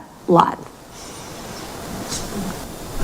If I may just comment on that, there is, the urban forestry industry is looking at those calculations. I've seen some initial studies, but nothing that's firm yet. But they are looking at what a tree canopy can hold in terms of measuring the leaf area, how much water it can retain, and also how much a tree can bring up. But right now, there's no firm calculations for that right now. But yes, I do agree with you. Is that the same study that's looking at the age of the tree as well? So you're to further incent, right? Like the size, age, its capacity. Right. And a difference too with us, with the city of Alexandria, is they use leaf area capacity or leaf area index. So they're looking at the three-dimensional capabilities of the trees to mitigate stormwater. We just usually kind of use the square dimensions of coverage. So there are other ways of capturing those kinds of data, yeah. And that's particularly relevant, I think, for the phosphorus calculations, the water quality calculations. For the runoff calculations, different engineering, I think, has to go into place. Okay. Dave? So part of why we're near 50% is that residential areas in the city traditionally have more trees than required by the state, right? So to the extent that we have policies that encourage development in residential areas, we're likely to will reduce the tree canopy. It may still be in compliance with state law, but the fact of the matter is that the buildings are replacing the places where the trees now are that exceed the state minimum, making it even more difficult to achieve the 50% that we've talked about. So I think that needs to continue to be a concern as we adopt policies in the T-zone areas as well as the residential areas. Then we're in essence encouraging development that will reduce what I'll call the voluntary tree canopy. That is the tree canopy that exceeds the state minimum. Thank you. I think the thing that we all grapple with is that the 100 acres that we see in a residential development is often your small, 2 and 3 bedroom homes that then maximize into the 6-bedroom homes that, cover the 25% building limit and the 35. And that trend is really hard because that's by right residential development. And they often will clear cut. And while they will meet 20% canopy in 10 years, it is such a shame to see. So to the extent that we can slow that down and give people options of other things they can do with their land, I think that's a good option. Okay, any final thoughts? Okay, do we want to talk about trees and the WNOD while we've got forestry? Can I put you on the spot, Wyatt? So we've been informed by the Northern Virginia Regional Park Authority that Dominion is exercising, Dominion is clearing trees within the right-of-way under the power lines. They do have certain rights under their easements, which are older, in fact, than the Northern Virginia Regional Parks rights for the walking trail. My understanding is that all of the jurisdictions along the trail do plan to communicate with Dominion on this. There's a draft resolution that would be an option for the City Council to consider at your next meeting. In the meantime, we're in contact with Dominion to ask that they not clear cut all the trees, particularly the low canopy trees, the dogwoods, the ornamental cherries, other trees that residents have planted, that they be spared. We have not yet had a response to that specific request, but that's what's in process right now. Okay, I'm sure we have thoughts on this. Dave? Yeah, so one of the things that they may be reacting to, and again, this is important to communicate with Dominion Power, is that the power companies have been the cause of major wildfires. It's just documented. So my question is, are they adopting a general policy that really doesn't fit the particular climate and circumstances, and how far are they clear cutting? This is a huge issue now in the western part of the country. So that's why I want to make sure we get all the facts before we do the immediate reaction, because I know that better maintaining the vegetation in and around power lines and the whole management of power lines is tremendously important. And as we now know, wildfires are not limited to the western parts of the United States. They're in South Carolina, they're in North Carolina, they're in New York, New Jersey, Virginia. So I think the question for Dominion is, considering the exact context that we're dealing with here, does a general policy, which might be very positive in other contexts, continue to make sense here, and learn from them as to what they say about that? I mean, again, my initial reaction is the resolution, but I want to make sure that that these other factors are considered and minimized. So we've been thinking that what you've articulated might be behind this. So far, Dominion has not articulated a very good reason why they're doing this. And I think that would be very helpful for everybody to understand. If there is that context, it hasn't been communicated yet. So I think that's part of the information we do want to get, and we'll share that as soon as we get it. Yeah, at a high level, they have indicated compliance with the North American Electric Reliability NERC standard and the number, but what is that number in terms of its applicability to this area versus others?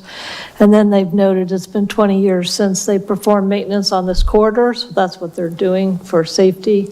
But what is the extent and breadth of that is the details we hope to get a little bit more on. Yeah, I think understanding the why is important, and has that standard changed? Like if the standard is more rigid now, then let's understand that. But hopefully it's not an either or, that you can make sure that trees and power lines don't catch on fire and you can actually have trees, especially if they're so far from these high power transmission lines. Like 20-foot trees are not going to touch these power lines. Like I just don't think they're mutually exclusive. So The other thing is the nature of the power lines. I noticed that some of the western utilities now are replacing wooden poles with steel. I think along the WNOD, they're all steel, right? So they're not likely to come down in a wildfire context. I mean, all I'm saying is the more you dig into this, the more complicated is in one sense, but I think we have the right to say we have these policies is a general standard. Does it make sense in this context, considering the nature of your poles, considering the wildfire risk here, the climate risk here, et cetera? I took a bike ride to Vienna this past week, and I saw what had been chopped down, and it was really heartbreaking and shocking.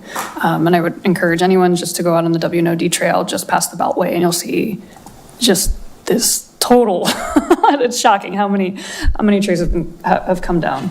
And so my guess is that it's just easier for Dominion just to cut things down. They're not, the ones walking on the trail, so they don't see the benefit, but they see the potential hazard. I'm wondering if there's something we can do more than just sending a letter.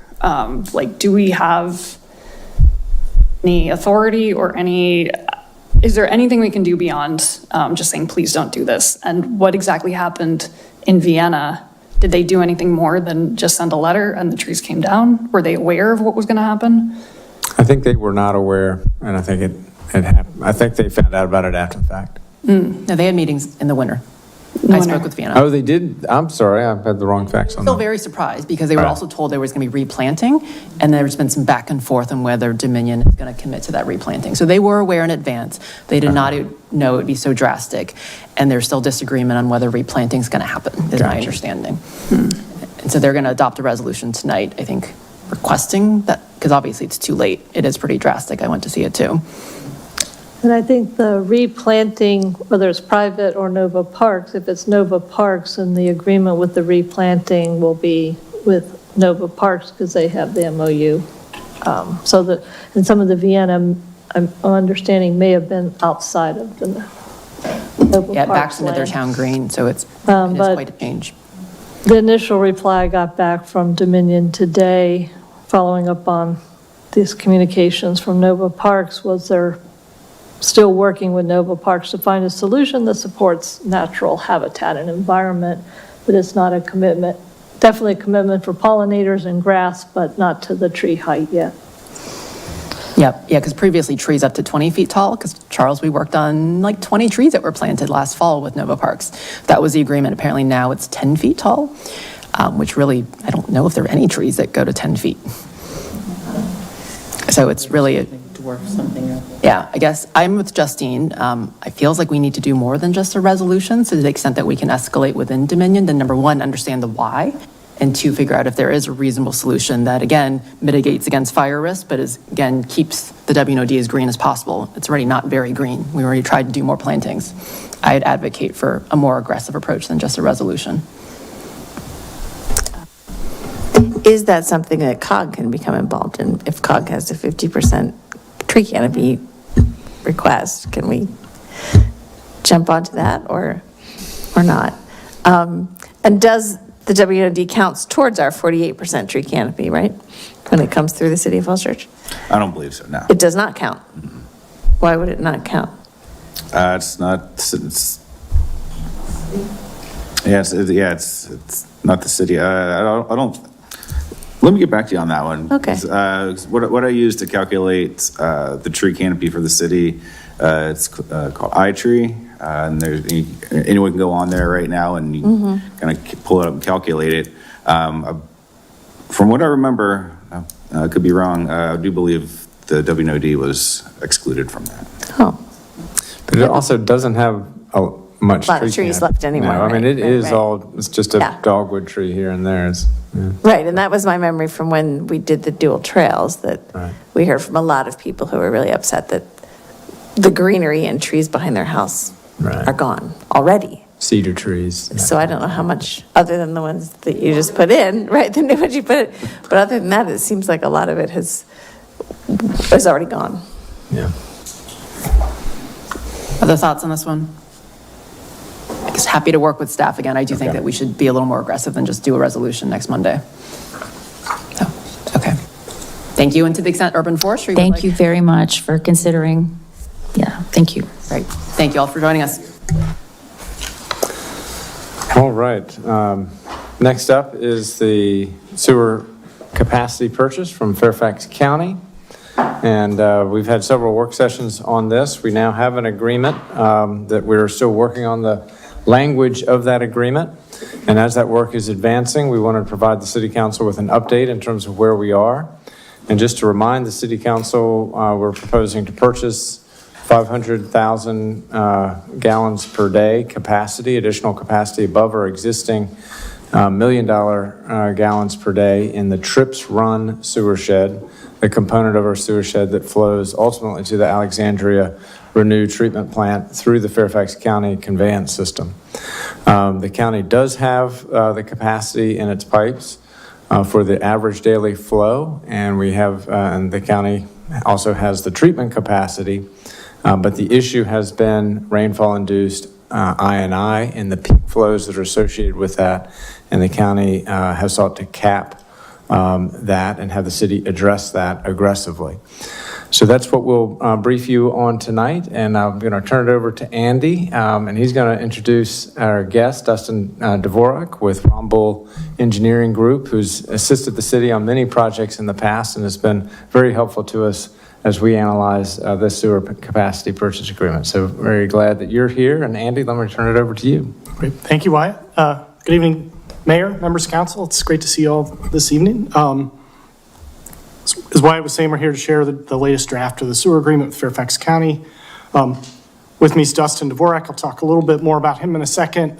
In addition, we've got the interim director of DPW for engineering, Tara Hoff, online, and we've also got Bahailo Kifle, who I think you've all met before as we've talked about stormwater code amendments.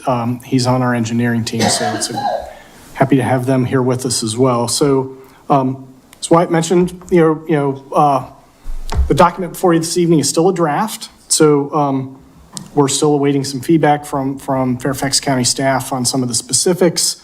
But we have agreed on the key terms of the agreement, and we'll go through some of those with you all here this evening. So you got the Want the slides for me, PowerPoint? Cindy? Yeah.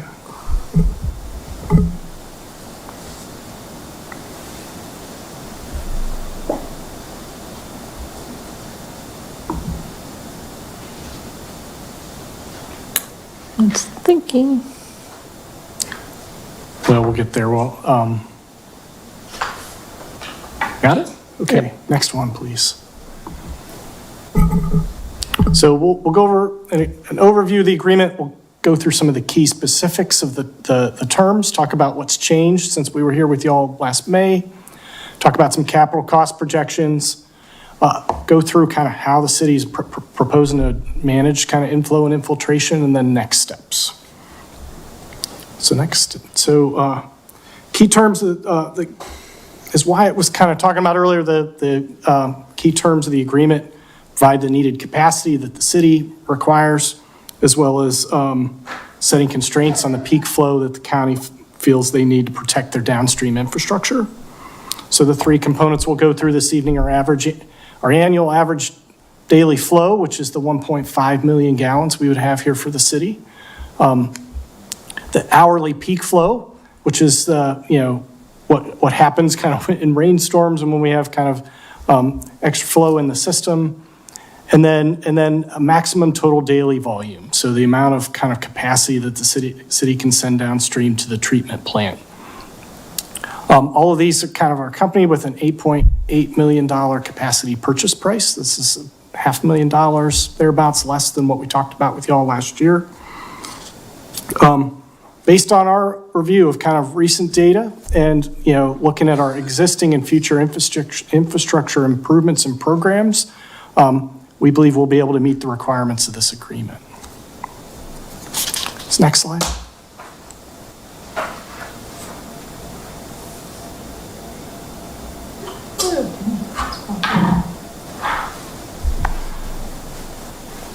Thank you. So So with me, I'm glad to have some help this evening. So Dustin Dvorak is Wyatt introduced. So Dustin's with the Bramble Group, which is a global engineering and architecture services company. So Dustin's got over 17 years of experience working on these kind of projects here in Northern Virginia. And he's done some work with the city in the past. And so I'm going to hand things over now to Dustin. He's going to provide a refresher on kind of the system and the city's connections to Fairfax County, as well as the key components of the agreement. Great. Thanks, Andy, and thanks for having me here tonight. I appreciate it. So if we could go to the next slide real quick. Just a quick refresher on kind of where all the wastewater is coming from, and then we'll talk about where it's going and kind of why this is an issue. There are 3 areas of the city that flow into Fairfax County. There's Sisler's, which is kind of the biggest one up there at the top left. In the middle, you have Tinner's Hill, and then at the bottom, you have Cedars Lane. And these all kind of enter Fairfax County or in the same general vicinity. But the way they get down through the county and into Alex Renew is slightly different. So if we could go to the next slide real quick. Yeah, go ahead. So the other side that is tan, that flows to Arlington County? Correct. Okay. Yep. All to, we don't have to talk about them at all tonight. Maybe for another night. So what we're kind of showing here is the sewer through Fairfax County, and this is where, and we'll kind of get into it as we go through it, but Fairfax is having some issues and is planning to address some issues in the future. But you can see Sisler's kind of comes in that green pipe up there. Tinner's Hill comes in the blue, or sorry, yes. And then on the maroon, I guess it's Tinner's Hill. And then that dark blue is where Cedar Lane comes in. So this kind of runs along Trips Run next to Lake Barcroft and then down along Holmes Run and into Alexandria where it ends up at the treatment plant. So similar to, all the development that's happening in Falls Church, Fairfax is going through similar development, mostly in Tyson's, but there are, they're looking at development along this corridor as well. And so to plan for that, they have to put some kind of restrictions both on their own flows and the city's flows as well, just to make sure that they aren't impacting their customers, right? They want to make sure that they don't have sewage ending up in their residents' basements. So that's kind of where all this issue stems from and why there are restrictions on the dry weather flows and the peak flows and the volumes and all that. It's making sure that they're protecting their customers downstream. Next slide. So what I want to do first, I guess, is talk about what these 3 components of the agreement really mean and how they're defined and what these new capacity purchases actually mean.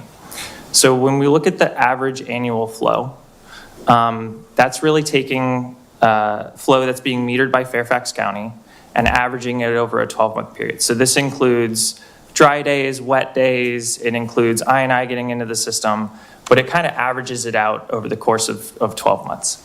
And the graph that we're looking at on the screen here kind of shows what that represents.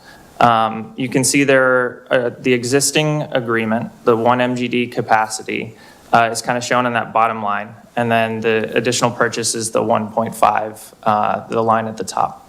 And so you can see there were some years in like 2019 and 2021 where the city actually exceeded their current allocation. And those were years that were really, really wet. There were a lot of big storms. A lot of water got into the system. But you can see for the most part, you're kind of below your existing agreement. So as flows tend to increase, development happens, there's additional density, more wastewater. You're going to end up sending more flow into the system. So Fairfax is looking at this and understanding the capacity of their pipes. What levers do they have to kind of control what's coming into their system? So one thing they're looking at is when the city hits 95% of the new allocation, the city would be required to develop a compliance plan. And so that basically means, my understanding of that is basically what is the city going to do to either stay within the existing allocation, or is the plan going to be to purchase new allocation? If the allocation gets exceeded for 6 consecutive months, right? So you're averaging over a year, you end up above that line a little bit, you're below the line, but if you're above the line for 6 consecutive months, then there'll be a requirement to stop development in those specific sewer sheds where those exceedances happen. So one thing we'll talk about kind of towards the end as we get into the numbers, but there are specific requirements for each of those different 3 areas that we introduced at the beginning. Next slide. This just kind of blows this up so you can see it a little more clear, but if you hit the button one more time, one thing I do want to show is that there is a pretty steady increase in kind of this 12-month average. So this additional half MG purchase, it is necessary to continue to develop and add new connections to the system. Next slide here.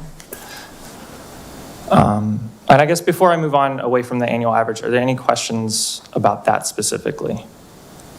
You may get into this later, but out of the 3 sewer sheds, do they all contribute to those 2 peaks, or is it one Yeah. or several? So this, exactly. This graph is looking at all of the net amount of flow that the city sends to Fairfax County. It's not distinguishing each of the different areas. But do you know, does one contribute more than the other? Sisler's contributes the most by far. And you'll see that, I don't know, 3 or 4 slides when we kind of look at the different areas and their limits. And so the one point of clarification, so the measurement on average daily flow for the city is for the city as a whole, right? And the peak flow is where we'll get into more of the sewer shed limitations. Yeah.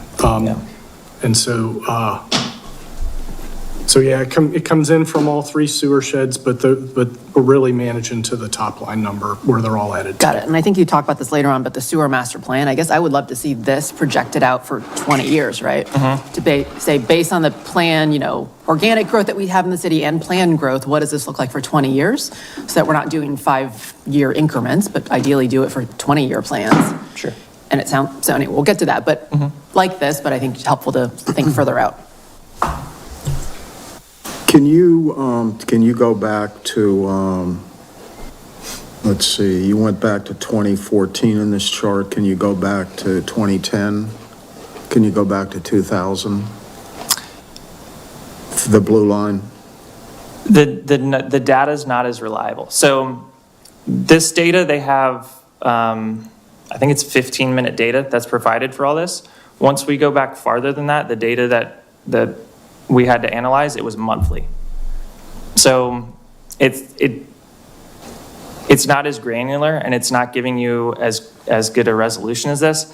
It does show, though, when we did take a look at it, that it did kind of hover right around that 1 MGD line. So it wasn't significantly different from what we're seeing here.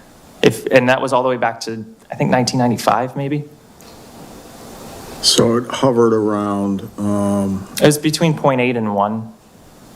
okay. But you see a steady increase from 2015 Yeah. to 2023. Do you have up to 2024 numbers? I don't. I think we do have, we should have close to the full year of 2024. We do have that data. We didn't incorporate it into this graph. And so I'm looking at the blue line and it's going up consistently.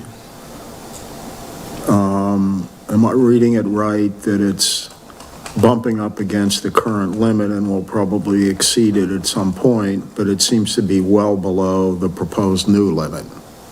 That's correct. So why? Why would we want to do that? Particularly because even the projections show an increase going like that. So why are we going as far up on that red dot, the top red dotted line as we're going? Because when you add up, projections for the new development coming on in the city that will add flow that gets us. So the new development is going to justify the purchase fundamentally. That's what we're talking about here.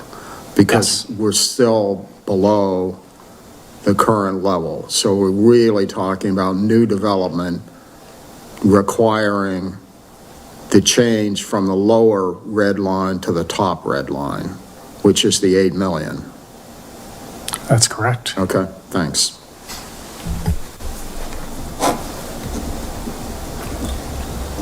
All right, let's go to the next one. So this is maximum total daily volume. And what this represents is effectively all the wastewater that ends up at the treatment plant. When you're running a treatment plant, you have kind of tanks there that kind of normalize the peaks and valleys of flows that come in. Your goal is to have like a consistent flow of water into the system. So the way that they monitor and kind of bill their customers is based on volume rather than the flows coming in. And so what we're kind of showing on this graph here is what a typical storm would look like. You kind of have normal flows during, one day, and then it rains one day and you have a big peak. And so what we're trying to capture is, what is the total amount of flow that's going into Fairfax County. And if we hit the next little button there, it kind of highlights that area. We're looking at a 24-hour period of the total amount of water that's going into Fairfax County. Similar to the annual average, this is looking at a 12-month period and exceedances during these 12-month periods. The limit in the draft agreement is if it's exceeded 2 times in a 12-month period, similar to the annual average, the city will stop new connections and develop a plan to address. So what does this look like historically? Looking at the last 10 to 15 years of data. We kind of end up with this graph here, and I think if you hit the button, it'll zoom in a little bit. There is, in the current agreement, there is no volume limit. So this is a new limitation on the city. But if we look at the last 10 years or so, you can see you've never exceeded this new limitation. Even with 2019 being really wet and having really large storms, 2021, there's always a risk, right? You could have an extremely wet year, an unprecedented wet year, but this is a very reasonable limitation, and it's one that's being kind of passed through Fairfax County. So they have a limitation with the treatment plant, Alex Renew and Alexandria. They have a volume limit. They're kind of proportionally passing that down to the city. Any questions about kind of the volume limitation? I have a quick one on this one. Sure. So if you have, in our last slide, right, we did the 0.5 purchase.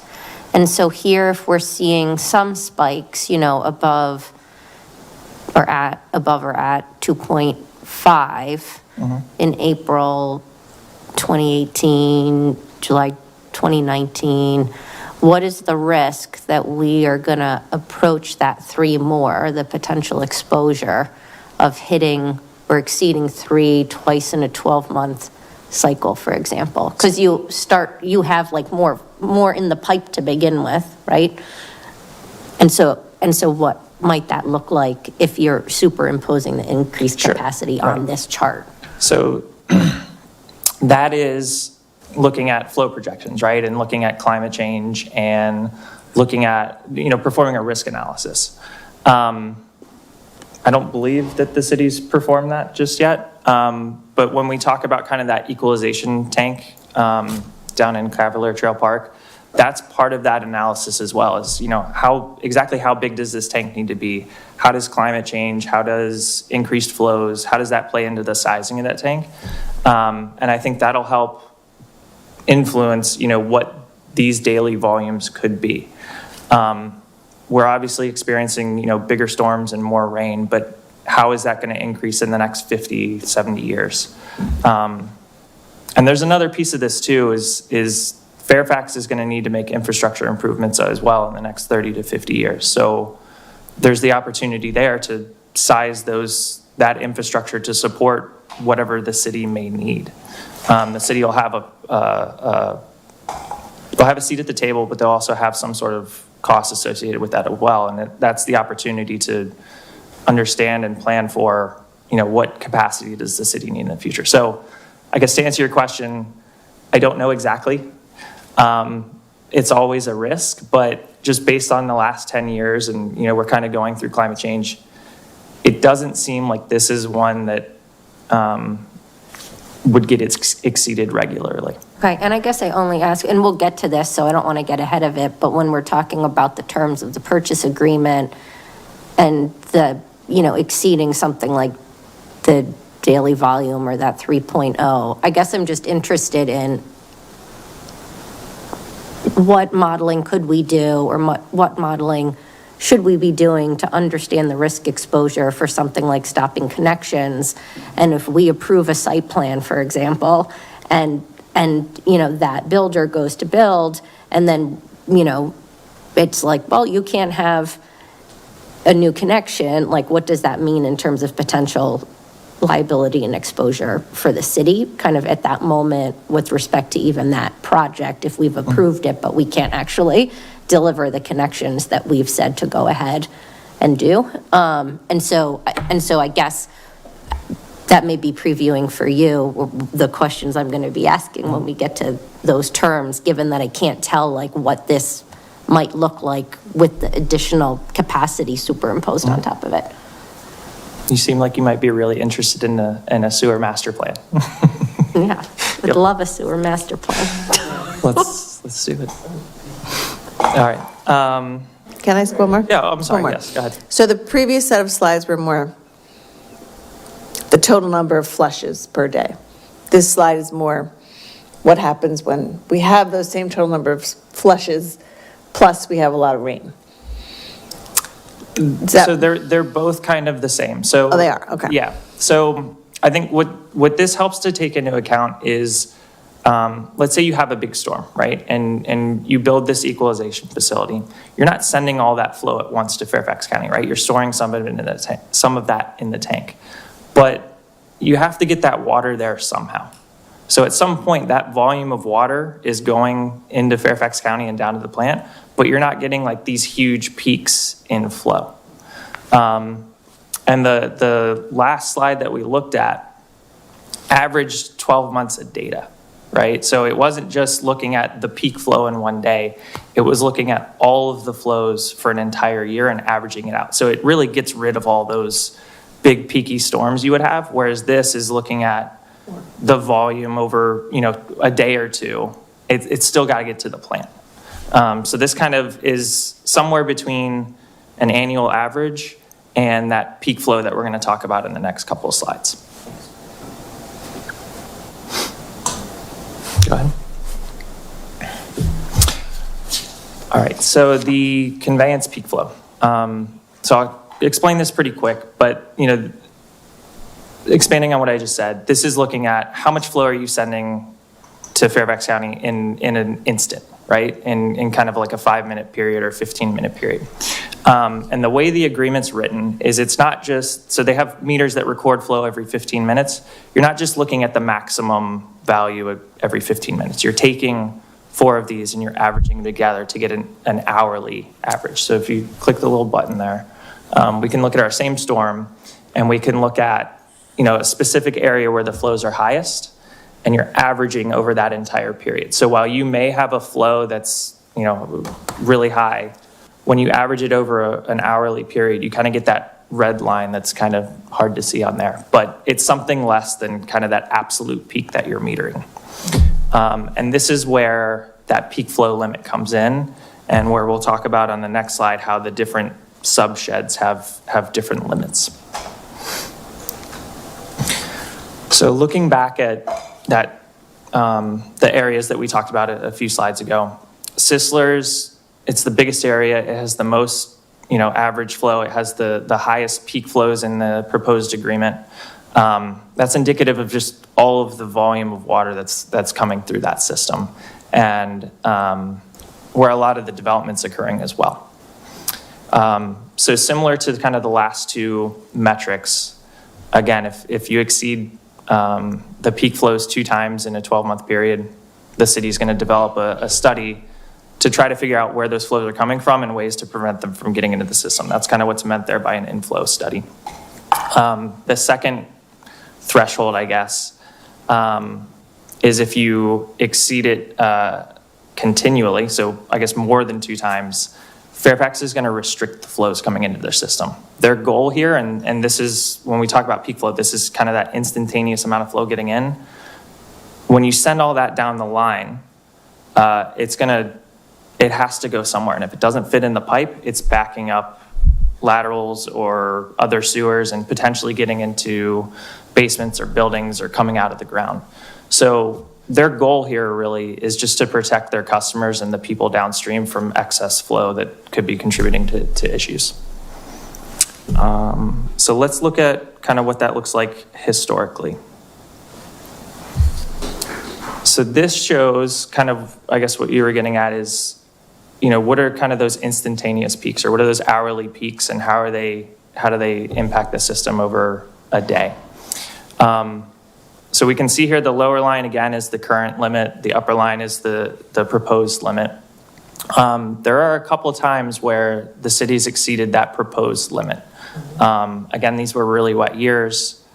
It's not something that you would anticipate to occur every year, but it is a risk. And this is, again, where the tank comes in, right? The goal of the tank is to store some of these flows and not send all those peaks down into Fairfax County. So sizing that tank lets you determine how big that peak will be. Yes? Do you have this data going back further than 2014? No. Again, I think the older data was monthly totals, so we didn't have like the 15-minute, yeah. But at least for this, my understanding is that we've exceeded our hourly peak flow many, many times in the past, beyond, even before 2014. And so my understanding here, though, is that, at least for me, this is a question for Wyatt, the average daily flow, that is something that we accounted for. Generally, when we have new development, we knew that we were going to have increased capacity. But where probably a bigger purchase comes in, it's with the peak flow, because that means that we have to have a basin or something to control that flow going into Fairfax County. So that's sort of Ms. Underhill, could you put your microphone on? Thank you. sorry, so I'll quickly repeat that. So basically, unless Cindy, was that picked up or no? It wasn't, I just got a message, so if you could do a recap. So basically, my question was going back to the hourly peak flows. It seems like we've exceeded our limit many, many times in the past.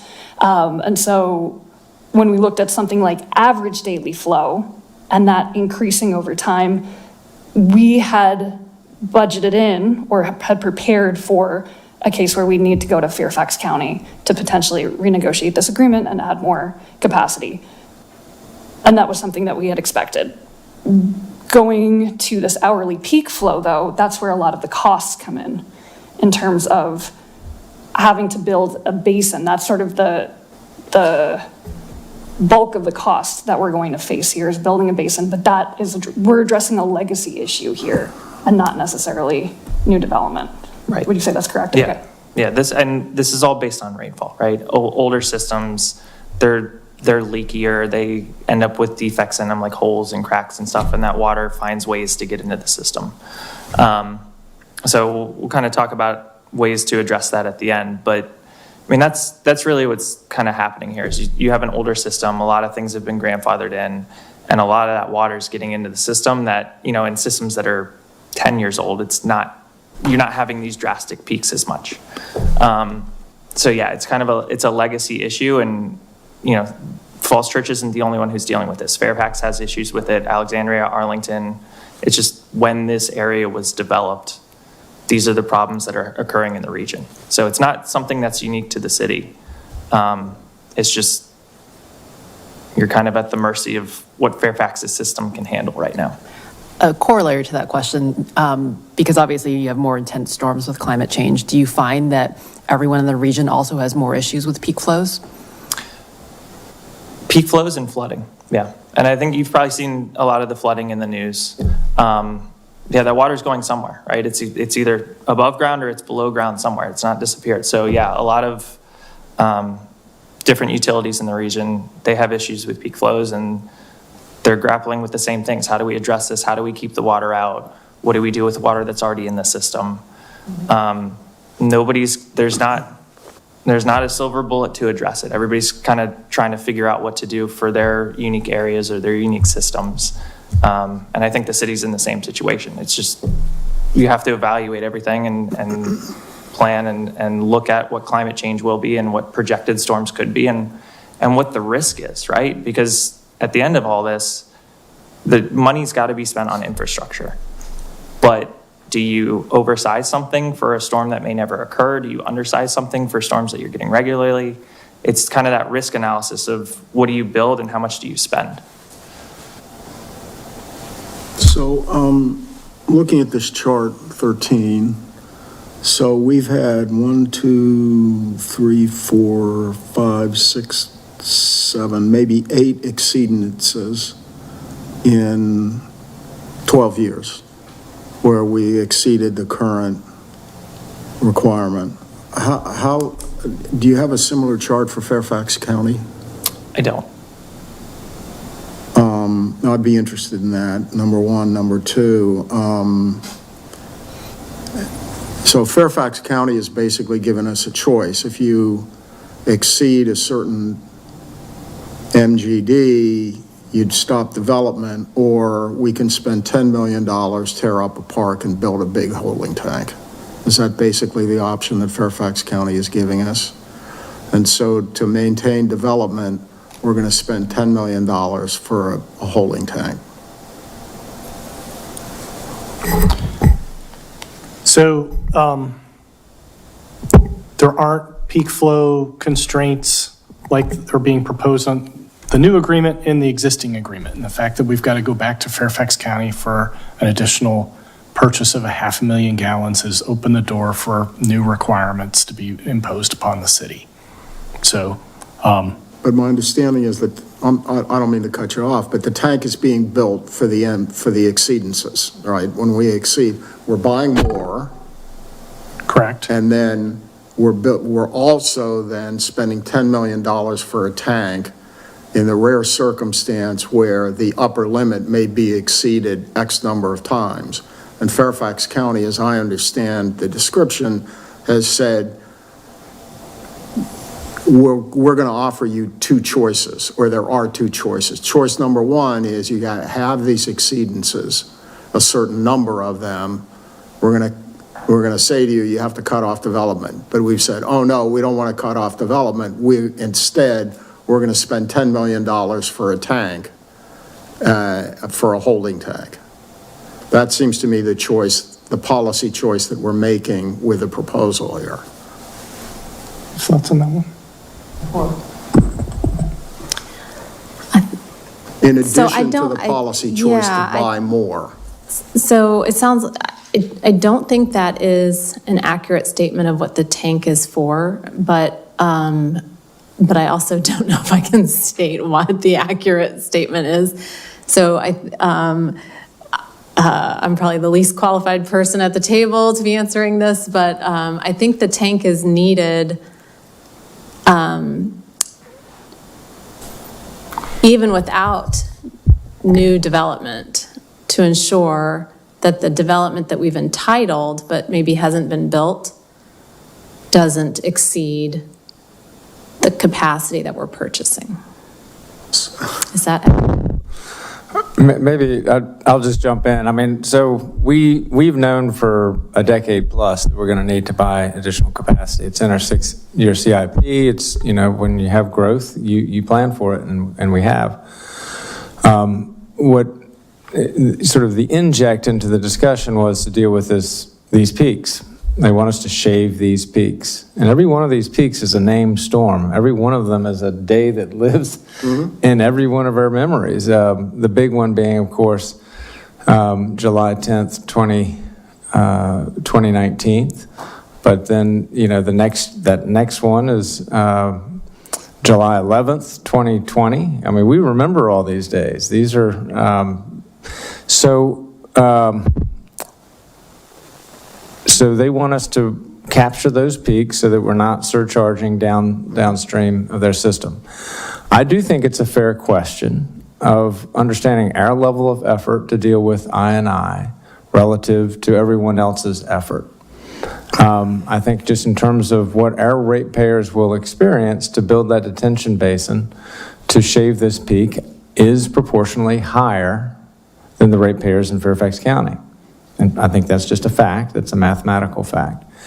A $10 million detention basin on Fairfax County's scale of operations would be a $1 billion investment in shaving this peak. And so it's significant for our ratepayers. But that is what the county wants us to do in terms of purchasing this additional capacity. It is technically feasible.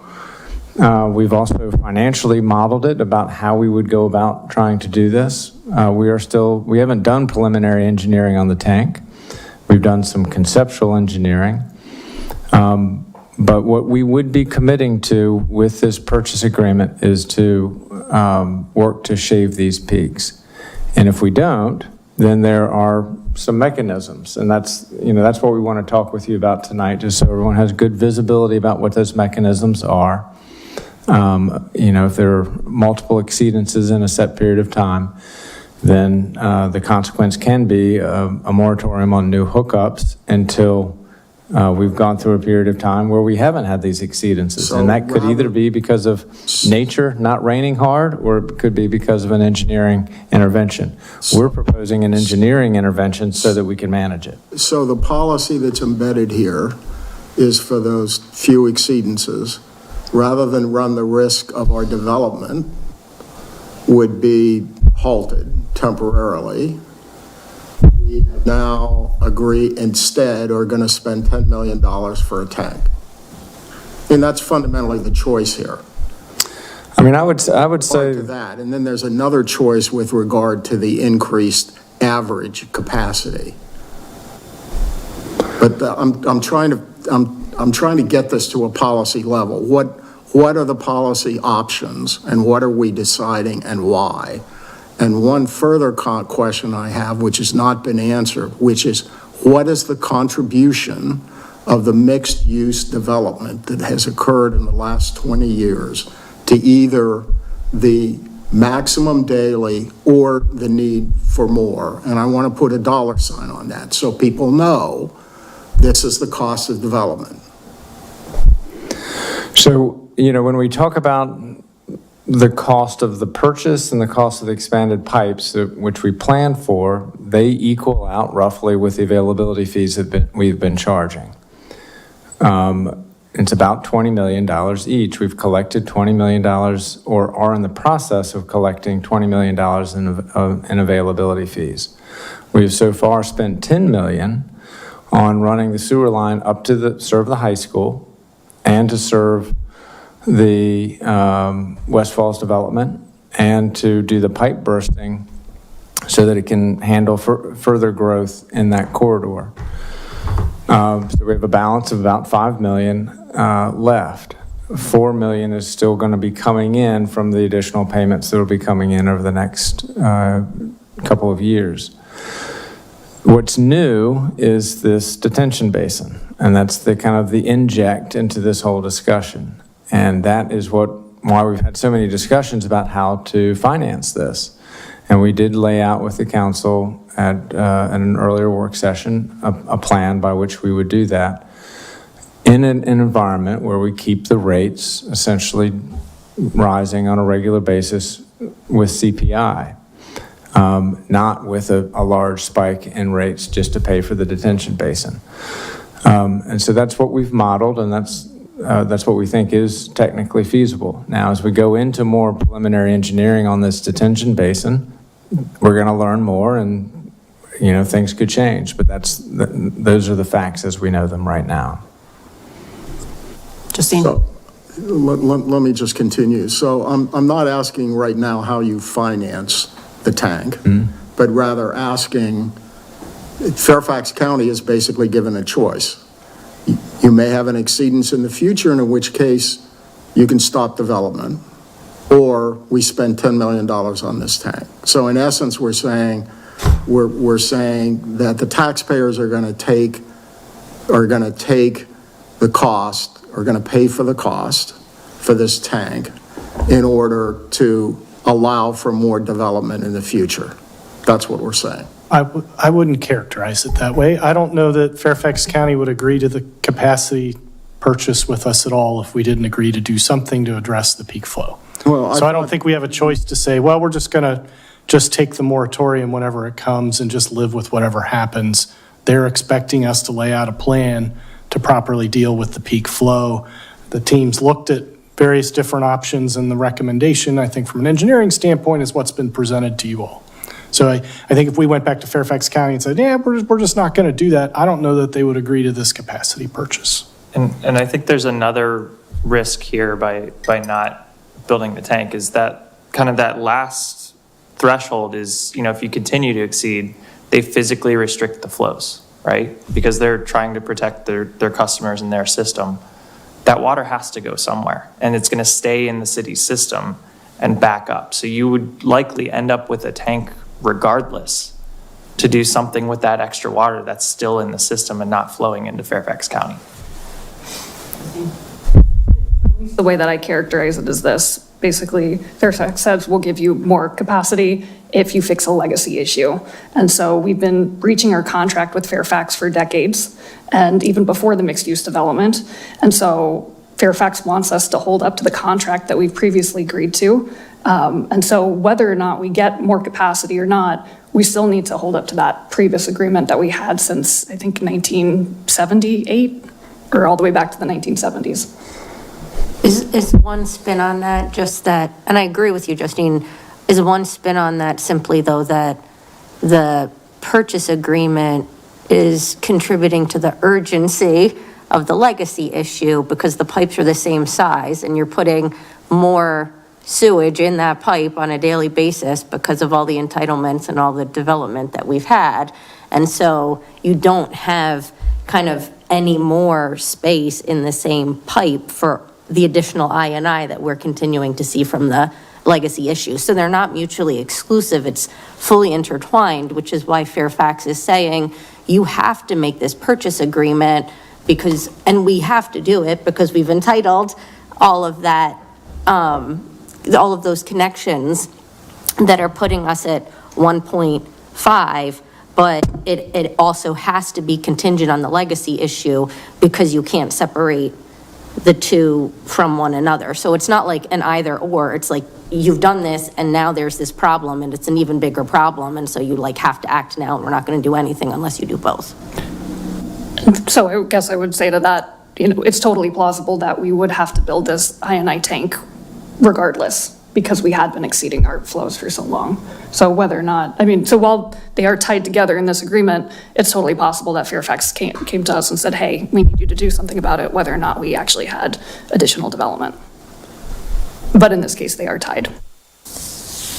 And I think what I'm hearing, and I think what's accurate, is even if there wasn't a single future entitlement, we would still have to build this tank. So it's not a choice to stop development or build a tank. It's even if we stop development, we still have to build a tank.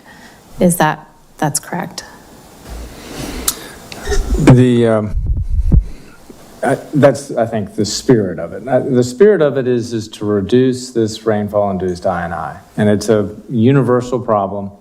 And the county is saying, okay, you need something from us, here's something we need from you. And that's it in the essence of it. And going back to the financing part of it, what I've heard you say, Wyatt, is the $20 million in fees we've collected to date will pay for the capacity purchase and other work that we've done to date. Talking about financing the new tank that came up a year ago is the new thing that we need to solve. Well, what we modeled to the council is the sewer system is going to have additional revenues because there's going to be many more customers that are paying into the system. And so what we have modeled is that will cover if we issue debt for the detention center. We think we can handle that debt service because of those increased sewer fees that we just normally will collect. That's the way we've modeled it, and we've modeled it responsibly. But we've only done conceptual engineering on the detention basin, and there will be more things that we will learn as we go into preliminary engineering. Can I ask one last question on that, just for clarification? So are you saying, and it's on the financing piece of it, so sorry, I'm not, we'll get back to this one. Are you saying then that, when we budgeted for the purchase agreement in the CIP, that basically none of the purchase agreement is being funded by pre-existing users? Or is that not accurate? The purchase agreement is being paid for with availability fees, so it's being paid for entirely by developer fees, and the pipe bursting project entirely by developer fees, and the extension up to serve the Meridian High School and West Falls entirely by developer fees. So it occurs to me, as I'm listening to all of you, that it is a very similar model to how and why we built a new high school. We had a legacy high school building. We have legacy sewers. We have development, so we have more people using sewers, and we have more people in that old high school. But whether or not we had more, we still had to build a new high school because that old one was falling apart and it was time for a new high school. And the same could be said for the sewers. It's not working, it's not operating the way we are. So whether or not we have new people, we have to do something. But because we have new people, it accelerates the process a bit, but it doesn't force us to do that. Is that a similar model? I think the analogy's apt. I think so. I mean, I tend to look at it as, you know, any city does need to grow because you have all sorts of infrastructure that's upholding everything, and just paying to take care of that infrastructure with a flat tax base is very difficult. And so growth, the American model is that you do need to be, there needs to be some element of responsible growth to help you renew your infrastructure. So let me follow up. When I look at the city staff report, specifically A and B, they tend to support my interpretation. So I think we need some more explanation of that, number one. So I don't agree with the characterization. And number two, all I'm trying to do is, we've heard for 20 years how wonderful the development is. I want to know what the sewer costs of that development are. It's a very simple question that so far I've asked and not gotten an answer to.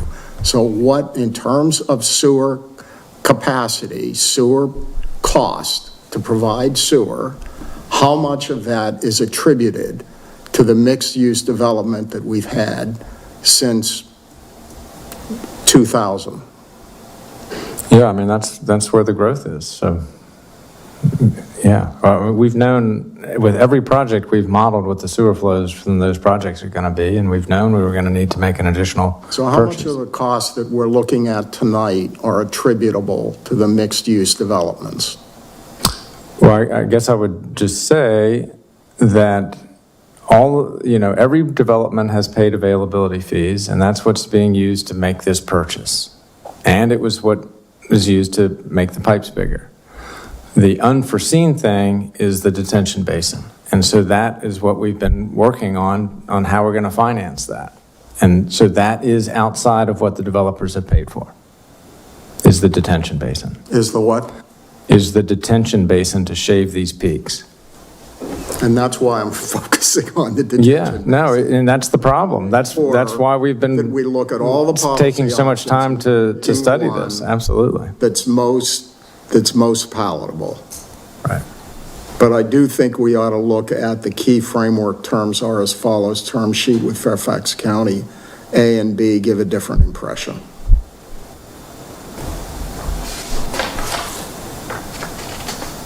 Thank you.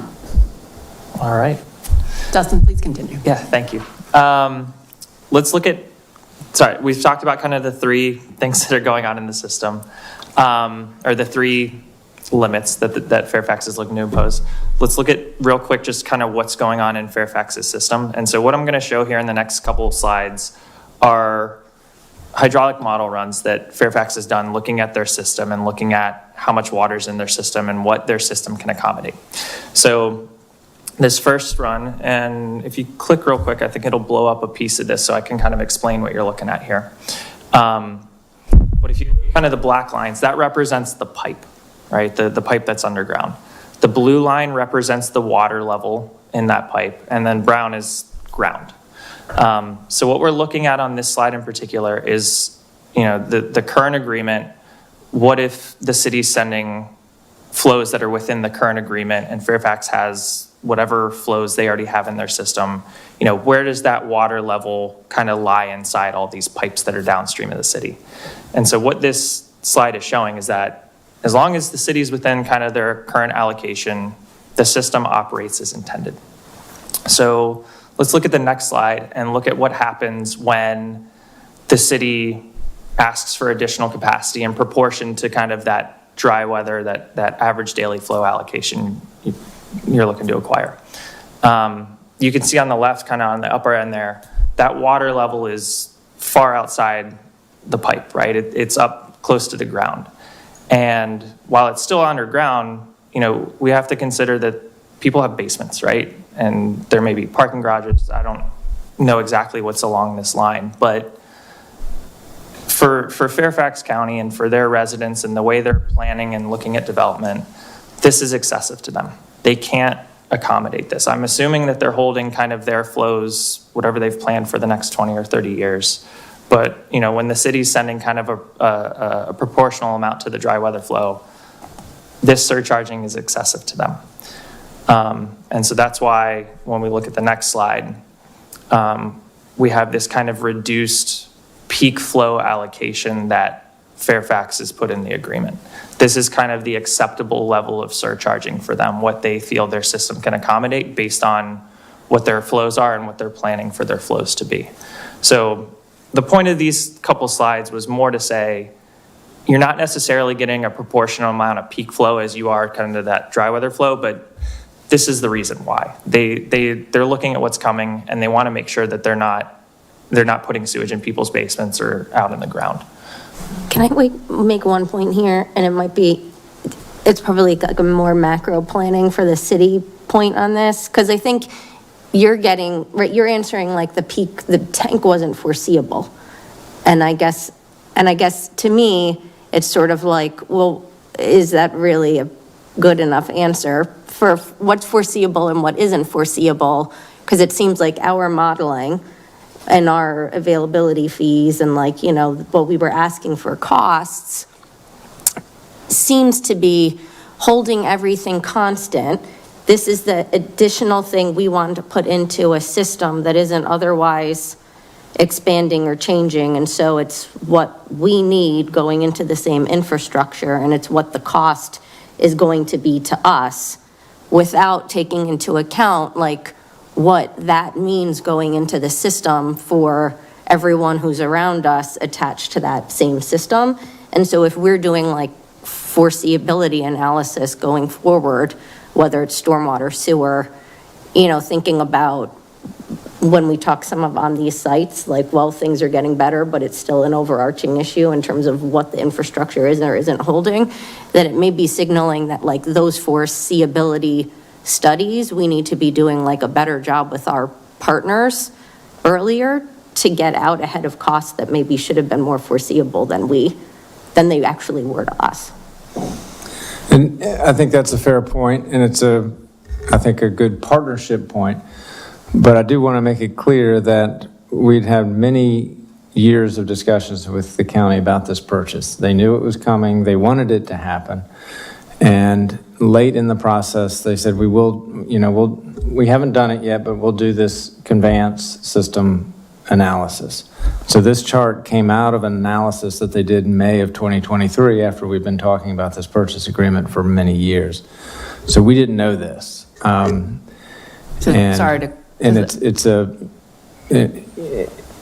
what is also important to remember is that in terms of the average daily flow, they had always been conveying to us, we have the capacity, we don't foresee a problem. And it's really when the peak flow, which was injected into this, which I believe is because, if you look at that chart, those historic storms were still in recent memory. And so that changed people's thinking about rainfall-induced I&I think, and that's how this got injected into the conversation because of those years.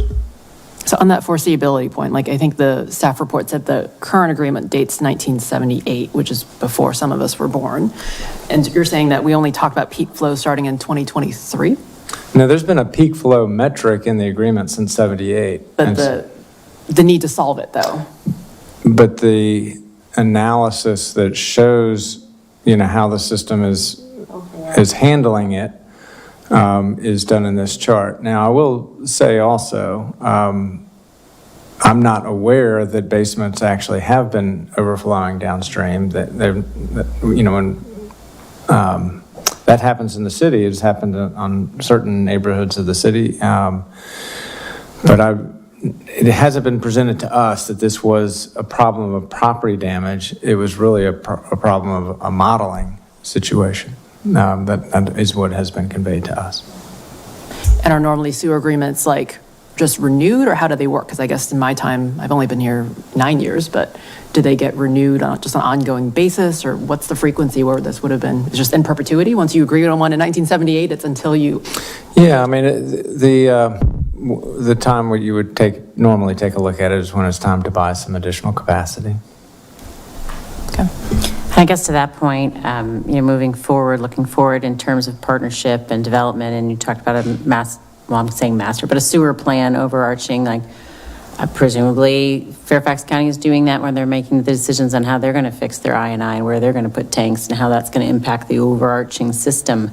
And how do we link into being part of that master plan so that as things are accelerating in climate change, if they continue to accelerate at the pace they're going to, we really do need to plan out for that 10, 15, 20 year, making some assumptions that these things are going to increase in volume and frequency. So I guess the statement's just that I really would like to see us figure out how to plan moving forward with them. Obviously, we have some hurdles to get through first, but I think that part of that discussion and contract negotiation is how we move forward with having those conversations too. It's another +1 for the sewer master plan we keep talking about. Okay. Please continue. Okay, next slide, Cindy, please. So we'll go through this really quickly. So we last came to talk to you all in May 2024, so I wanted to highlight some of the key changes. The first one I actually got wrong when I put together the slides in the staff report. The addition of the maximum daily flow was in the report from May 2024, so that's not new. And Dustin, I think, already covered kind of what that is and why we've got it. The other changes were related to the conveyance capacity. That's what we've been talking about with Fairfax County, kind of over the last year. The milestone dates given to the city have all shifted out a year, I think with the exception of one, but they've shifted out to allow us kind of some more time to implement things and account for the kind of dragged out negotiations we've had. One of the key things that we were talking with them about back in May of last year was this kind of idea of stopping new connections in the city if you exceed any one of the individual subsheds. And we kind of pushed back and said, that just isn't going to work for the city. So they've pulled back on that. So now it's kind of by subshed. So if you exceed, in Cedar Lane, then we're talking about, taking actions in Cedar Lane specifically and not the overall city.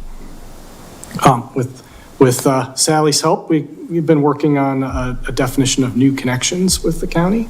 So it's basically, I think, kind of the intent is a new connection would be anything that adds additional flow that wasn't there before. So if you have a single family home that would get turned over and the new single family home would be okay, building an apartment building would not be okay, that kind of thing. And then, the option for the county to install a flow control device, if the city was unable to get its stuff under control.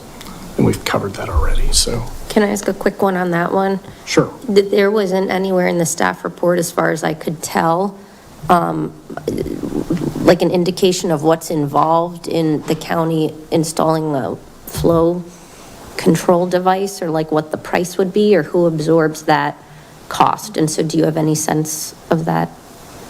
I don't know, Dustin, do you have any thoughts on that?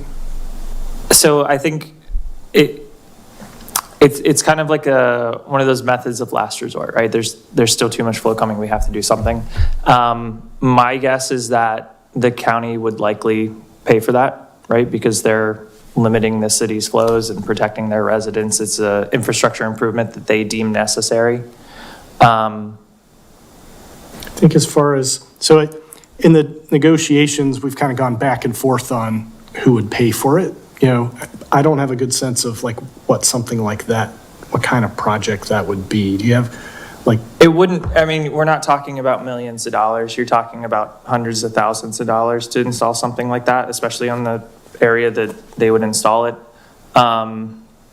In terms of, looking at the tank or any of these capacity purchase costs, it's a rounding That's what I was error. Yeah. wondering, when you said sizing a tank, I wanted a sense of what a flow control device costs or what's involved, so that It's you know. where- basically like a yeah. little concrete wall. Okay. It's not a lot.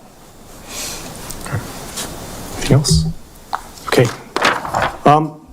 So I think we've covered most of this really quickly. So this is kind of our anticipated capital cost projections. This will be in the CIP, that went to Planning Commission and that you all will be seeing. I think the one, let's see. The one thing to mention we haven't talked about is the Fairfax County Alex Renew capital contribution at the bottom. That's a kind of an annual cost that we pay through Fairfax County to upkeep the Alex Renew plant. The contributions increased due to the increased capacity that we're purchasing. These are projections, and historically, the amount we've actually paid each year has not come in as high as these numbers. So, for example, in FY24, I think the projection was 1.4 million, and we paid in the end a little less than 500,000. So that's not a guarantee that that happens in the future, but I think this is conservative planning on their part, and this is all baked into kind of the sewer financial projections we'll talk more with you all about in April. And was reflected in the CIP with you all last year. So, Is there any early indications from tariff changes that would impact this significantly? I mean, there are big contingency in here, meaning like the cost of concrete or steel or components of building out. I don't think we know of anything substantive at this point. It's all Okay. speculation. Thank you. Okay, we'll go next slide. All right, so I'll kind of go through this quickly because this talks about kind of the next set of slides is how are we controlling the I&I getting into the system? What are some options to do that? So first, we just need to understand real quickly what I&I is, inflow and infiltration. Infiltration is water that gets in, kind of seeps through the pipes more or less, right? If you have cracks, if you have holes, that's infiltration. That's water that kind of filters through the ground and gets in. It takes some time to get there. It's not occurring necessarily at the same time that the water hits the ground. Inflow is different. Inflow is, think of a storm drain, right? That water is getting directly into a sewer. Now, the storm drains and the sanitary system aren't connected, but inflow is effectively, as the water hits the ground, it's getting right into the sewer. So just wanted to lay that out there real quick because there's different ways to address those things. If you go to the next slide, we'll talk about dry weather and wet weather flow and why we need these and how we're measuring I&I. So the graph here kind of represents what a typical flow in the sewer system would be during a day. And we need to establish this because this really looks at kind of your baseline conditions. What is the flow in the system when it's just kind of that sanitary flow, when it's just flow that's happening during a typical dry day? So when we go to the next slide, we're going to look at how do we measure I&I and its contribution. So the first thing that we did, on this previous slide, we looked at dry weather. So what we do is we take that dry weather and we kind of replicate it every day, right? So we're establishing our baseline. And then if we kind of cycle through this, we look at, what's the flow in the system when it rained? And we need to be able to compare the two. So we can do that on and there's our little peak flow we talked about earlier. But then we kind of overlay these two and we're looking at the difference. And that's kind of the last little thing here. It's that blue area that we're concerned with, right? That's water that we don't want in the system.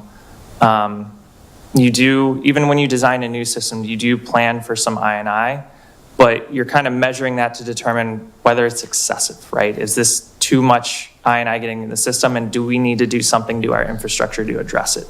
And I think, based on everything we've talked about tonight, there's a lot of water getting in the system, more than was originally designed and planned for. So let's go to the next slide and talk about where that's coming from or where potential sources of that are. So we have public sources and private sources. The public sources, they're manholes, they're pipes in roadways, pipes in the right of way. And again, that's aging infrastructure. It could be maintenance issues, a manhole lid broke and now it's just open to, whatever water wants to come in. This is stuff that the city has direct control over and can address through annual CIPs. On the private side, there's also sources, and then understanding where those are and what the magnitude of that is becomes important when you're doing this planning. So on the private side, you have leaky sewers coming from buildings into the sewer in the street, but you also have kind of some legacy connections that may still exist, downspouts, sump pumps, yardway drains, right? Before there were treatment plants and before there were, these regulations, the goal was to get water away from the house. And if it went underground and it was gone, that was great. But, now that we've got, climate change and all this extra water getting in, this becomes a real problem for the system. So one of the things to look at is where's the water coming from and what is the magnitude of public versus private? And I will, not having looked at the city system, generally the private side is much smaller than the public side, but it may be something worth considering as you kind of work down the line and into the future. So what are some things the city's doing right now to address that? One is the I&I control program that started back in 2004, I guess, and is a 30-year program. So that kind of looks at, different areas of the city kind of going through programmatically and kind of tackling each different area and working through the system as a whole. Sticking cameras down the sewer, trying to determine what the defects are, doing flow monitoring to figure out what the flows are in the system, and then designing and implementing rehabilitation. So for manholes, it's, you can kind of see on the bottom right there, you're kind of coating the inside of a manhole to keep the water out. You're putting these inserts just below the lid to prevent it from coming in through the lids. Sewers is kind of similar, where you're lining the sewer to stop the water from getting into the sewer. And so far, over the last, 20 years or so, about 65% of the system's been rehabilitated to some degree. Over the last couple years, about 2 miles of the system have been rehabilitated at about $700,000. And that kind of magnitude of spending's, what do I want to say, not predicted, but planned for the next 5 years in the CIP. More specifically, in Cedar Lane, if we go to the next slide, this is all within the last 3 months or so, 3 or 4 months. 40 manholes have been rehabilitated to keep the I&I out from getting in. And this is one of the areas in the agreement, but one of the areas that's kind of contributing relative to its size, more of the I&I getting into the system and into Fairfax County. So what was done here is they kind of evaluated all those manholes, applied a grout to fill in whatever cracks there were, kind of stabilize things, and then install a cementitious liner, which is that figure there on the left. It's basically concrete. It provides some structural stability and holds it out. And then on the right, you have an epoxy, which is like a plasticky paint kind of thing. But that epoxy is really what's keeping out the I&I from getting into the system. And then what's not shown on that figure at the top, there's a little portion just south of there that's actually in Fairfax County that the city is responsible for. That's kind of the next phase of this Cedar Lane project, is to rehabilitate that portion of the system. If we go to the next slide, we'll talk about everybody's favorite topic, which is the equalization tank. Sorry, can we go back to the efforts? Sorry, go ahead. So given that some was more recent, but some dates back 20 years, is there a way to measure how effective that's been? Yes. So in an ideal world, you would have what's called a control basin. So let's say you break up the city into 10 different areas. You would do flow monitoring in all of those areas, figure out what the flows are, when it rains, how much water is getting in. And then you would go through and you would rehabilitate 9 of those areas. And then after you finish that, you do flow metering again. So effectively what you're doing is you're measuring, what's the difference in all these areas that got rehabilitated versus the one that didn't. And you can determine whether or not your rehabilitation was effective. Because the challenge is, and we've run into this, well, I've run into this personally with other clients, is you go in and you meter an area, you rehabilitate it, and you meter it again, and it shows this huge reduction in I&I.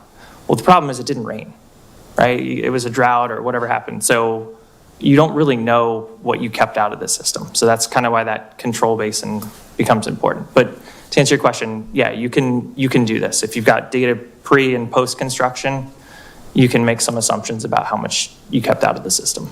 I guess, have we done that? And is it worth doing? We've done it in targeted areas. The Hillwood area in particular, we had just what is described. And that was done it was after the 2014 Tropical Storm Lee floods. And we do have a data set from that.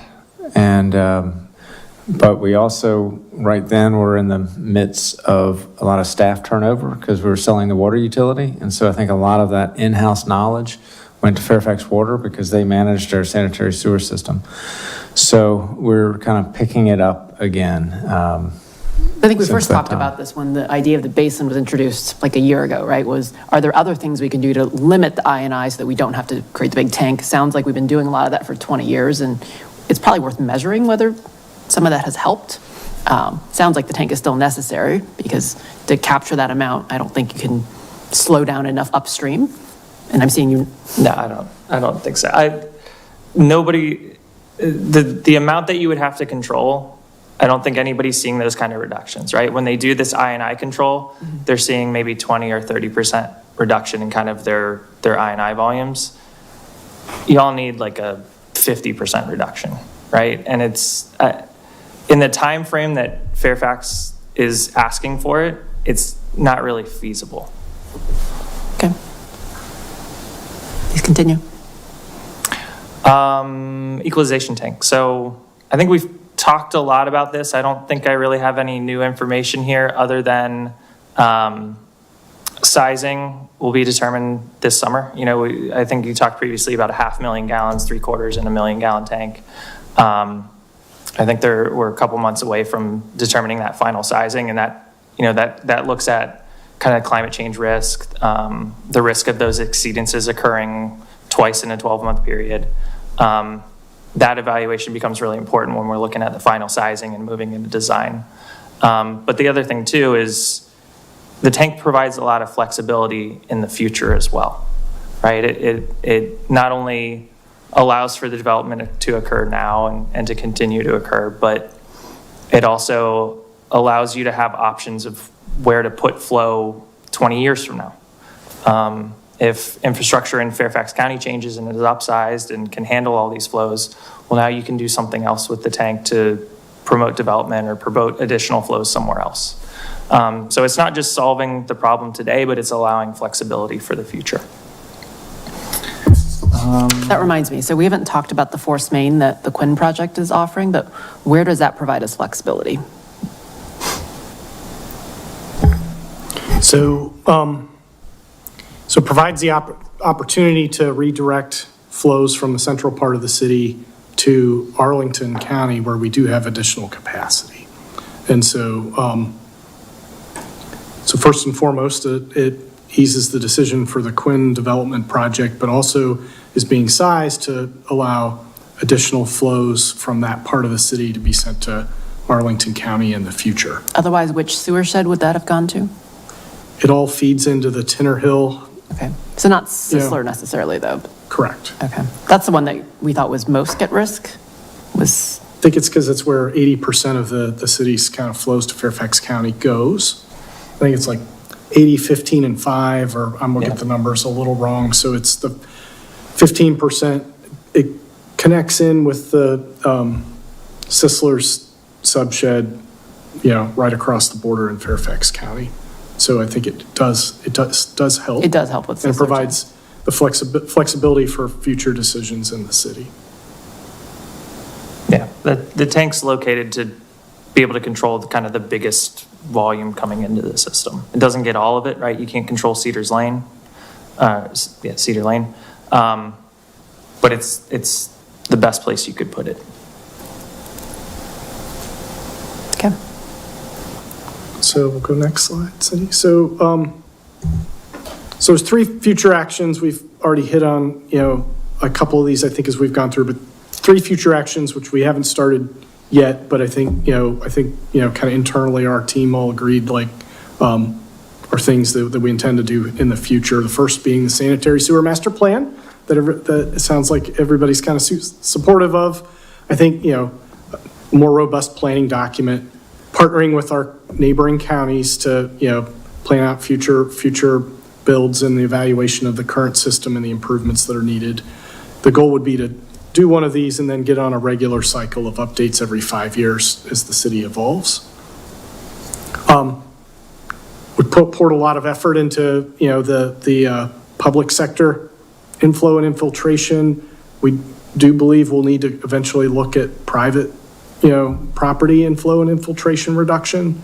And so some of that is doing an analysis of where we think the opportunities to reduce those private property I&I are, and then review the city code, and then look at ways to incentivize property owners to make those changes. And then finally, a future capacity purchase. So as I was just talking about the Quinn force main, I think will provide the city with some options in the future. We projected an additional capacity purchase in the CIP that you all see in FY30. But we've left that kind of agnostic as to which county we might buy that capacity from.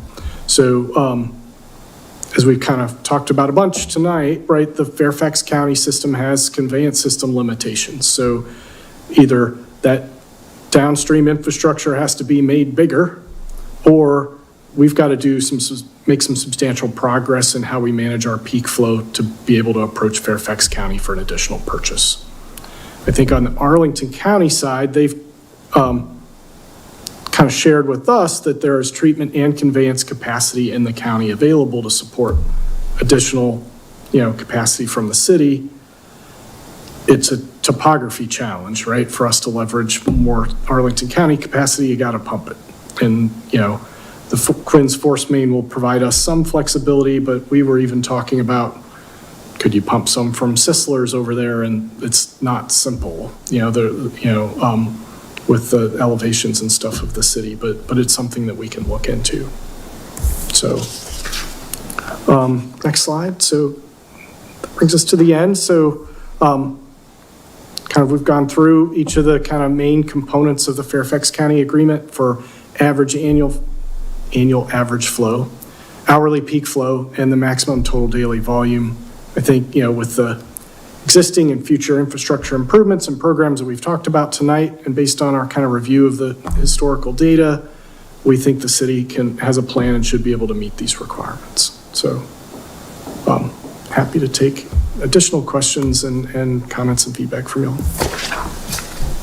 Thank you for indulging us with peppering with you questions throughout. So, who's got more? Sure.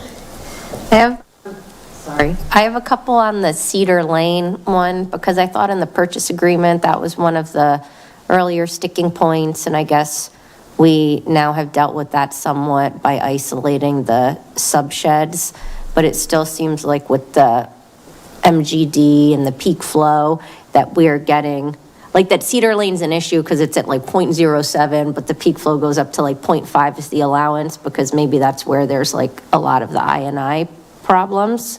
They've over-allocated peak flow capacity to Cedar Lane, knowing that we've got a historical issue there. Okay.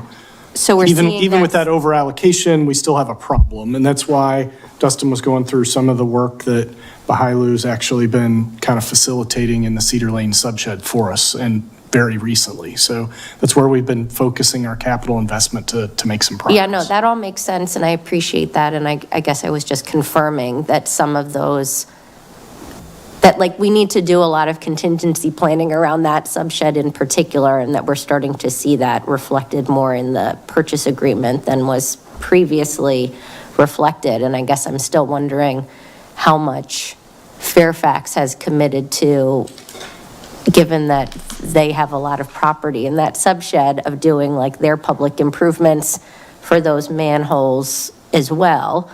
There are manholes. So that work in the Fairfax County portion of that subshed belongs to us. Okay. So the additional work that Dustin was Ours on the referencing public is side. work that Bahailu's working on now. Okay. So Okay. And then I guess the representation maybe that Dustin made might be different than what I had previously understood. And that may have been my mishearing things at one time or another. Maybe we are an outlier. That the I&I flow issue tends to be more on the public infrastructure side than the private homeowner side. Because I had earlier understood that our Cedar Lane subshed issue was potentially more of a private side hookup problem, or like, technically illegal hookups, than the public infrastructure piece of it. I think I was probably making a global assumption. Probably if you look at the city as a whole, there's probably a majority of it's coming in from the public side, unless it's been rehabilitated recently.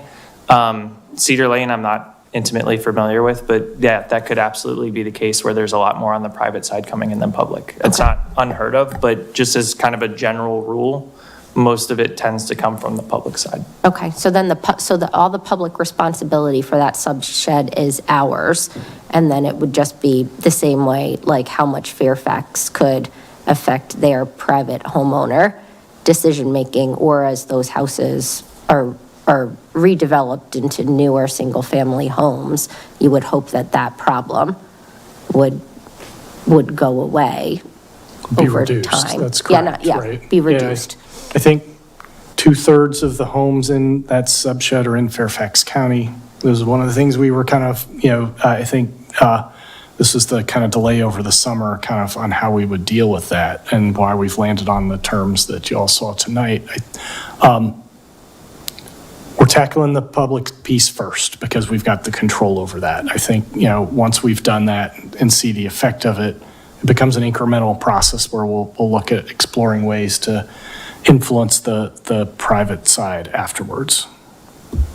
And one other thing, just in terms of understanding the full scope of this, there was reference to penalties, like representative penalties from like DEQ or something like that. It was separate from other things. So what is like a DEQ penalty? Like, what's the scope of financial liability for something like that? So yeah, this is specifically related to what are called SSOs, which are sanitary sewer overflows. So this is when, sewers come out of the sewer and onto the ground and end up in a waterway or something. In terms of, so the SSOs that I've been involved with DEQ hasn't levied fines. They've asked for plans, asked for a remediation plan. How are you going to prevent this from occurring? Typically, those fines are for like repeat offenders. I don't know. I don't think this would be something that would happen regularly in this portion of the system that we're talking about. So I think it's in there to protect Fairfax County. Because they're looking at, how they can control what they develop and what's going on in the city or in the county. But, if the city's sending excessive flows and they continue to have SSOs and DEQ comes after them, they just want to be able to point to the city and say, the city's causing this. They need to have some financial responsibility in it. But Last exposure question was just the earlier one that I had, if there's a way to get an answer on that. Like if they do say, stop connections, and we know a connection may be defined, a new connection may be defined in a way that doesn't actually stop certain types of development. It stops redevelopment that is a higher occupancy than what would otherwise be there. What is does the city have any liability if we approve things and then we get in a stop new connections territory for land that we've approved to be redeveloped? So if someone's project gets halted because we get a stop connection. Yes, that is a point that So the definition that we went in with, that we were hoping to get for new connection is that it be limited to the meaning of a legislative approval, that anything that's by right could move forward because it's already allowed under the zoning ordinance without any kind of legislative process. And they said no to that, but I have just asked them to reconsider that because I would like to speak with their attorneys about the legalities of moratoria on by right development. I think it's not allowed. And so the only way we could fix it the way it's written is to put, language in there that says to the extent permitted by law. And we could argue about that point later. But what I would like to see is for them to recognize that by right development would have to be allowed and that what we would be talking about are legislative approvals. If they don't, then I guess we would need to evaluate the zoning ordinance and see which by right land uses would generate higher levels of sewage than the ones that currently exist on the property, and figure out if we could move those into special exception status. But that is a labor-intensive process. I have a related question on how we're going to monitor this. So given that there's various triggers in the agreement that, if you exceed this, then this happens, are we thinking like quarterly, annually? Like what's the staff plan on that? So so the data that Dustin was referencing kind of with the charts and things where, we collect the data in 15-minute increments, or Fairfax County collects the data in 15-minute increments. So that data is provided to us with some time lag on a monthly basis. And so one of the things we've talked about, now that we've got kind of Dustin and his team, kind of plugged in to help us is developing kind of a monthly, quarterly kind of report on all of the metrics kind of governing the system so we can kind of more actively see kind of our progress and how things are operating. And so we needed to get through kind of tonight and kind of moving forward with kind of the agreement, but that's one of the next things along with the flow equalization decisions that we intend to work on. So we really wouldn't be surprised. Like we would know when we're approaching a point where, something might be at risk here, and you wouldn't be suddenly like, well, we got to stop now. And you see some of the terms that Fairfax County put in the agreement at 95%.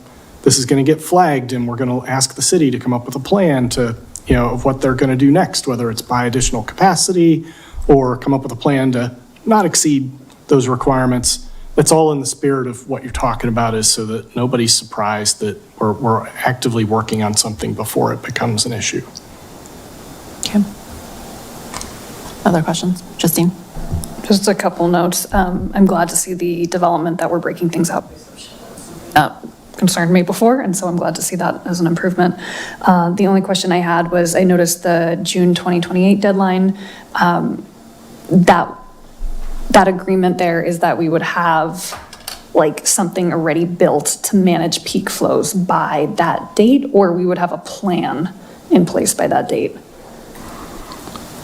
Well, there's not a lot of time between, that date in 2028 and now, right, to construct what we're talking about. I think that would be what we would kind of push to do.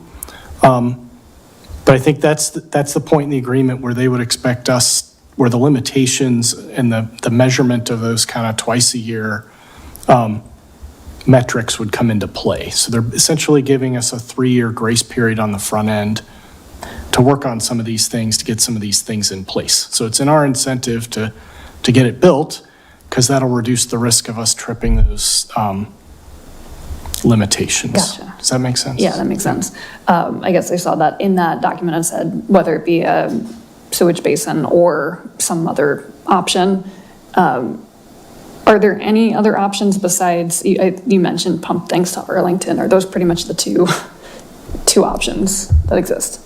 I see you shaking your head, yes. I think effectively, right? What do you do with the water that's already in the system? You either contain it or you move it somewhere else. The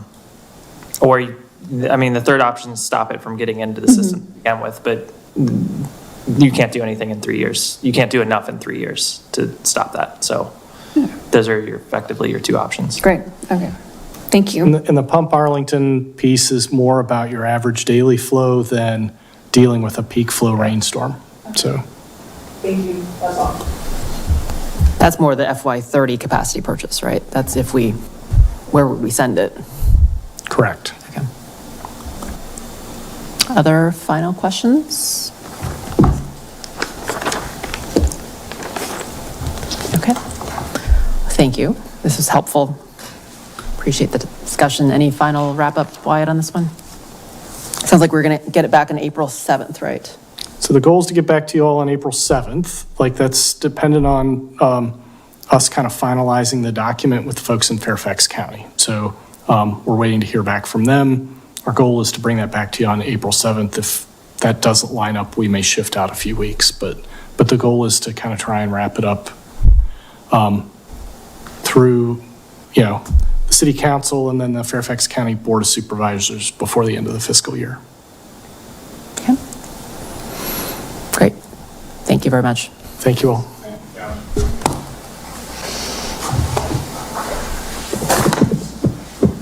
I think we have one consent item to talk about, the rooftop unit at the library. We do. So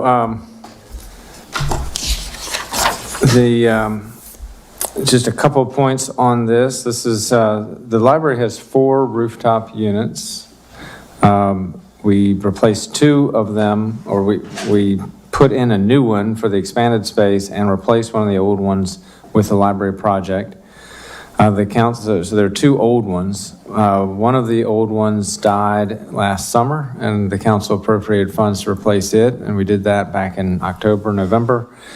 And the other old one died this winter. And so this is the last of the 4.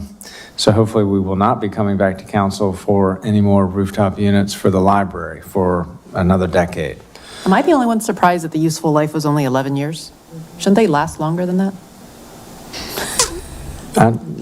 I'm with you. I'd like them to last longer. I guess, is it like a home HVAC system where you would have some sort of warranty that it lasts 20 years or? I don't think my home unit has a warranty lasting more than a year, right? Maybe you got a better deal kind of with your house. I think the team looked at a number of different options on what we could do with this, and the heat exchanger was the component of this that went bad, and it's half or more of the cost of kind of replacing the whole unit and a lot, and a big kind of logistical hassle. And so I think when the team kind of looked through the different options, they were recommending that we go this route. So given that we've had now 2 fail, on other city facilities, do we have other units that we think are going to approach this very short useful life that we should proactively plan for? Yes. I mean, it's part of our facilities budget. We're working on working through, I think, not just because of kind of some of the things we've seen over the last year, but trying to kind of build up a facilities plan. We did a condition assessment study, I think, in 2021. We need to translate that into kind of an investment plan so these things aren't surprises to us or to you all going forward. So I think we feel the same way you all do about this. We're not super thrilled about it. I don't think our facilities team is super thrilled about it.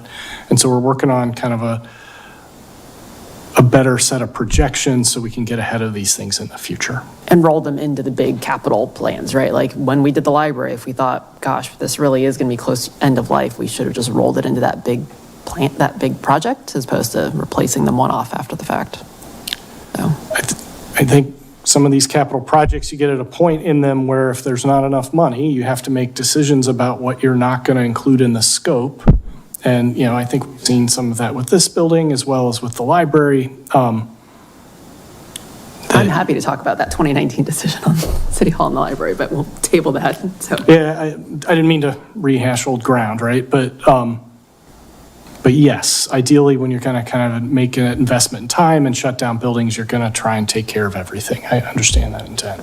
Okay. Any questions on this one? I noticed in the staff report that the anticipated money for the significant unplanned expenditure might be coming from the street maintenance. And I guess looking at our kind of repeated comments and then looking at the gap between expectations and satisfaction, like in the community survey where we see street maintenance is kind of one of the top issues. Is there any way to find funding elsewhere? Yes, well, so that's what the plan is. So barring any other action, a $117,000 charge is not something the DPW can just absorb. And so you would look at other programs, and street maintenance is the biggest in DPW, so that's, could be impacted. We don't want that to happen. We administratively try to put a fence around that paving money so it doesn't leak off to other emergencies that come off. So that's why we do say we would like to come back to council later in the fiscal year with a budget amendment to make DPW whole so that the maintenance, street maintenance program is not impacted. And we would do that through citywide vacancy savings is probably how we'll do it. And we'll work through that a little bit more and bring that to council at a later date. It's whether it's underspending or higher investment income, since interest rates are still high. I guess my preference is that as well, and not to take it out of street maintenance. Yeah. I think we all agree with that. Like, this is more of a sequencing and timing question for us to be able to get the project to move forward. That's right. Unless there's a seasonal timing issue, like if people are paving now and we've taken 100 and some thousand out of that paving budget, I just don't want any projects impacted right now. Yeah, so that's the other thing, like, we don't want to cut the, bottom line is spend all the money that we have, that the council has appropriated on paving. That's what we want to do. Okay. Other questions on this one? Okay. Will it require the same shutting down of the street or? Yeah, there's a crane involved and all of that. Remember that when we had to do Yeah. that. Yeah.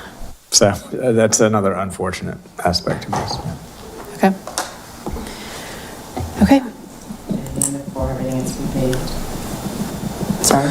So the paving really is, the scope of the paving is City Hall oriented. And so kind of the worst areas right here. We didn't go all the way down because, we are going to be tearing it all up in about 2.5 years. So we're just hitting the worst spots. Okay. Madam Mayor, if I might, so what is the plan to deal with the potholes around the city? When and how will they be dealt with? So we do have crews out working right now on potholes, and so I can get more information to council in terms of what they're doing, but that's their routine spring pothole filling, and this is this is a rough winter for our streets. Yeah, I know, and I also know our citizens have put that right up at the top based upon the survey, so, and there are some around that I've seen. In fact, there's one so deep that it's almost an archaeological dig. Is that the one on Great Falls that you were talking about? Yeah. There's a new one in that new lane where Hillwood and 29, so when 29, it's actually if you're coming from Hillwood and you're turning left onto 29 or turning right, kind of the new intersection where the Transit Plaza is. It's the right lane, it's got a really big, deep one right past the taxi area. And that's a not often reported one because it's probably a lot of county residents use it too. Yeah, if I recall in the distant past, the governor of Pennsylvania was unelected as a result of potholes, so I think we want to make sure we fix our potholes, right? And some of them might be, water main breaks and things like utility work that happened during the cold months. They put a cold patch in, and they, when a blade hits a cold patch, it just pops out completely. Yeah. And so, any that you see, send them in to us, and we'll put them on our list. And we're inviting the public to do that as well. If you can give us some sense, though, that we can tell the public this is what we're doing with some specificity, that would be helpful. Okay. Park Avenue's this week, right? That's what. Tomorrow. Great. That's right. Okay. Any other items on the agenda? Does anyone have appetite to do schedule, or should we just resume Wednesday morning? We do have breakfast with staff on Wednesday, so we'll be here anyway. Or What are the group's thoughts? I know Laura's sick, so she probably would like to end. Okay, I don't hear anyone dying to go through the schedule, so we'll just resume fresh on Wednesday morning then? That sounds fine. Great. Alrighty. Good night all, thank you. Thank you.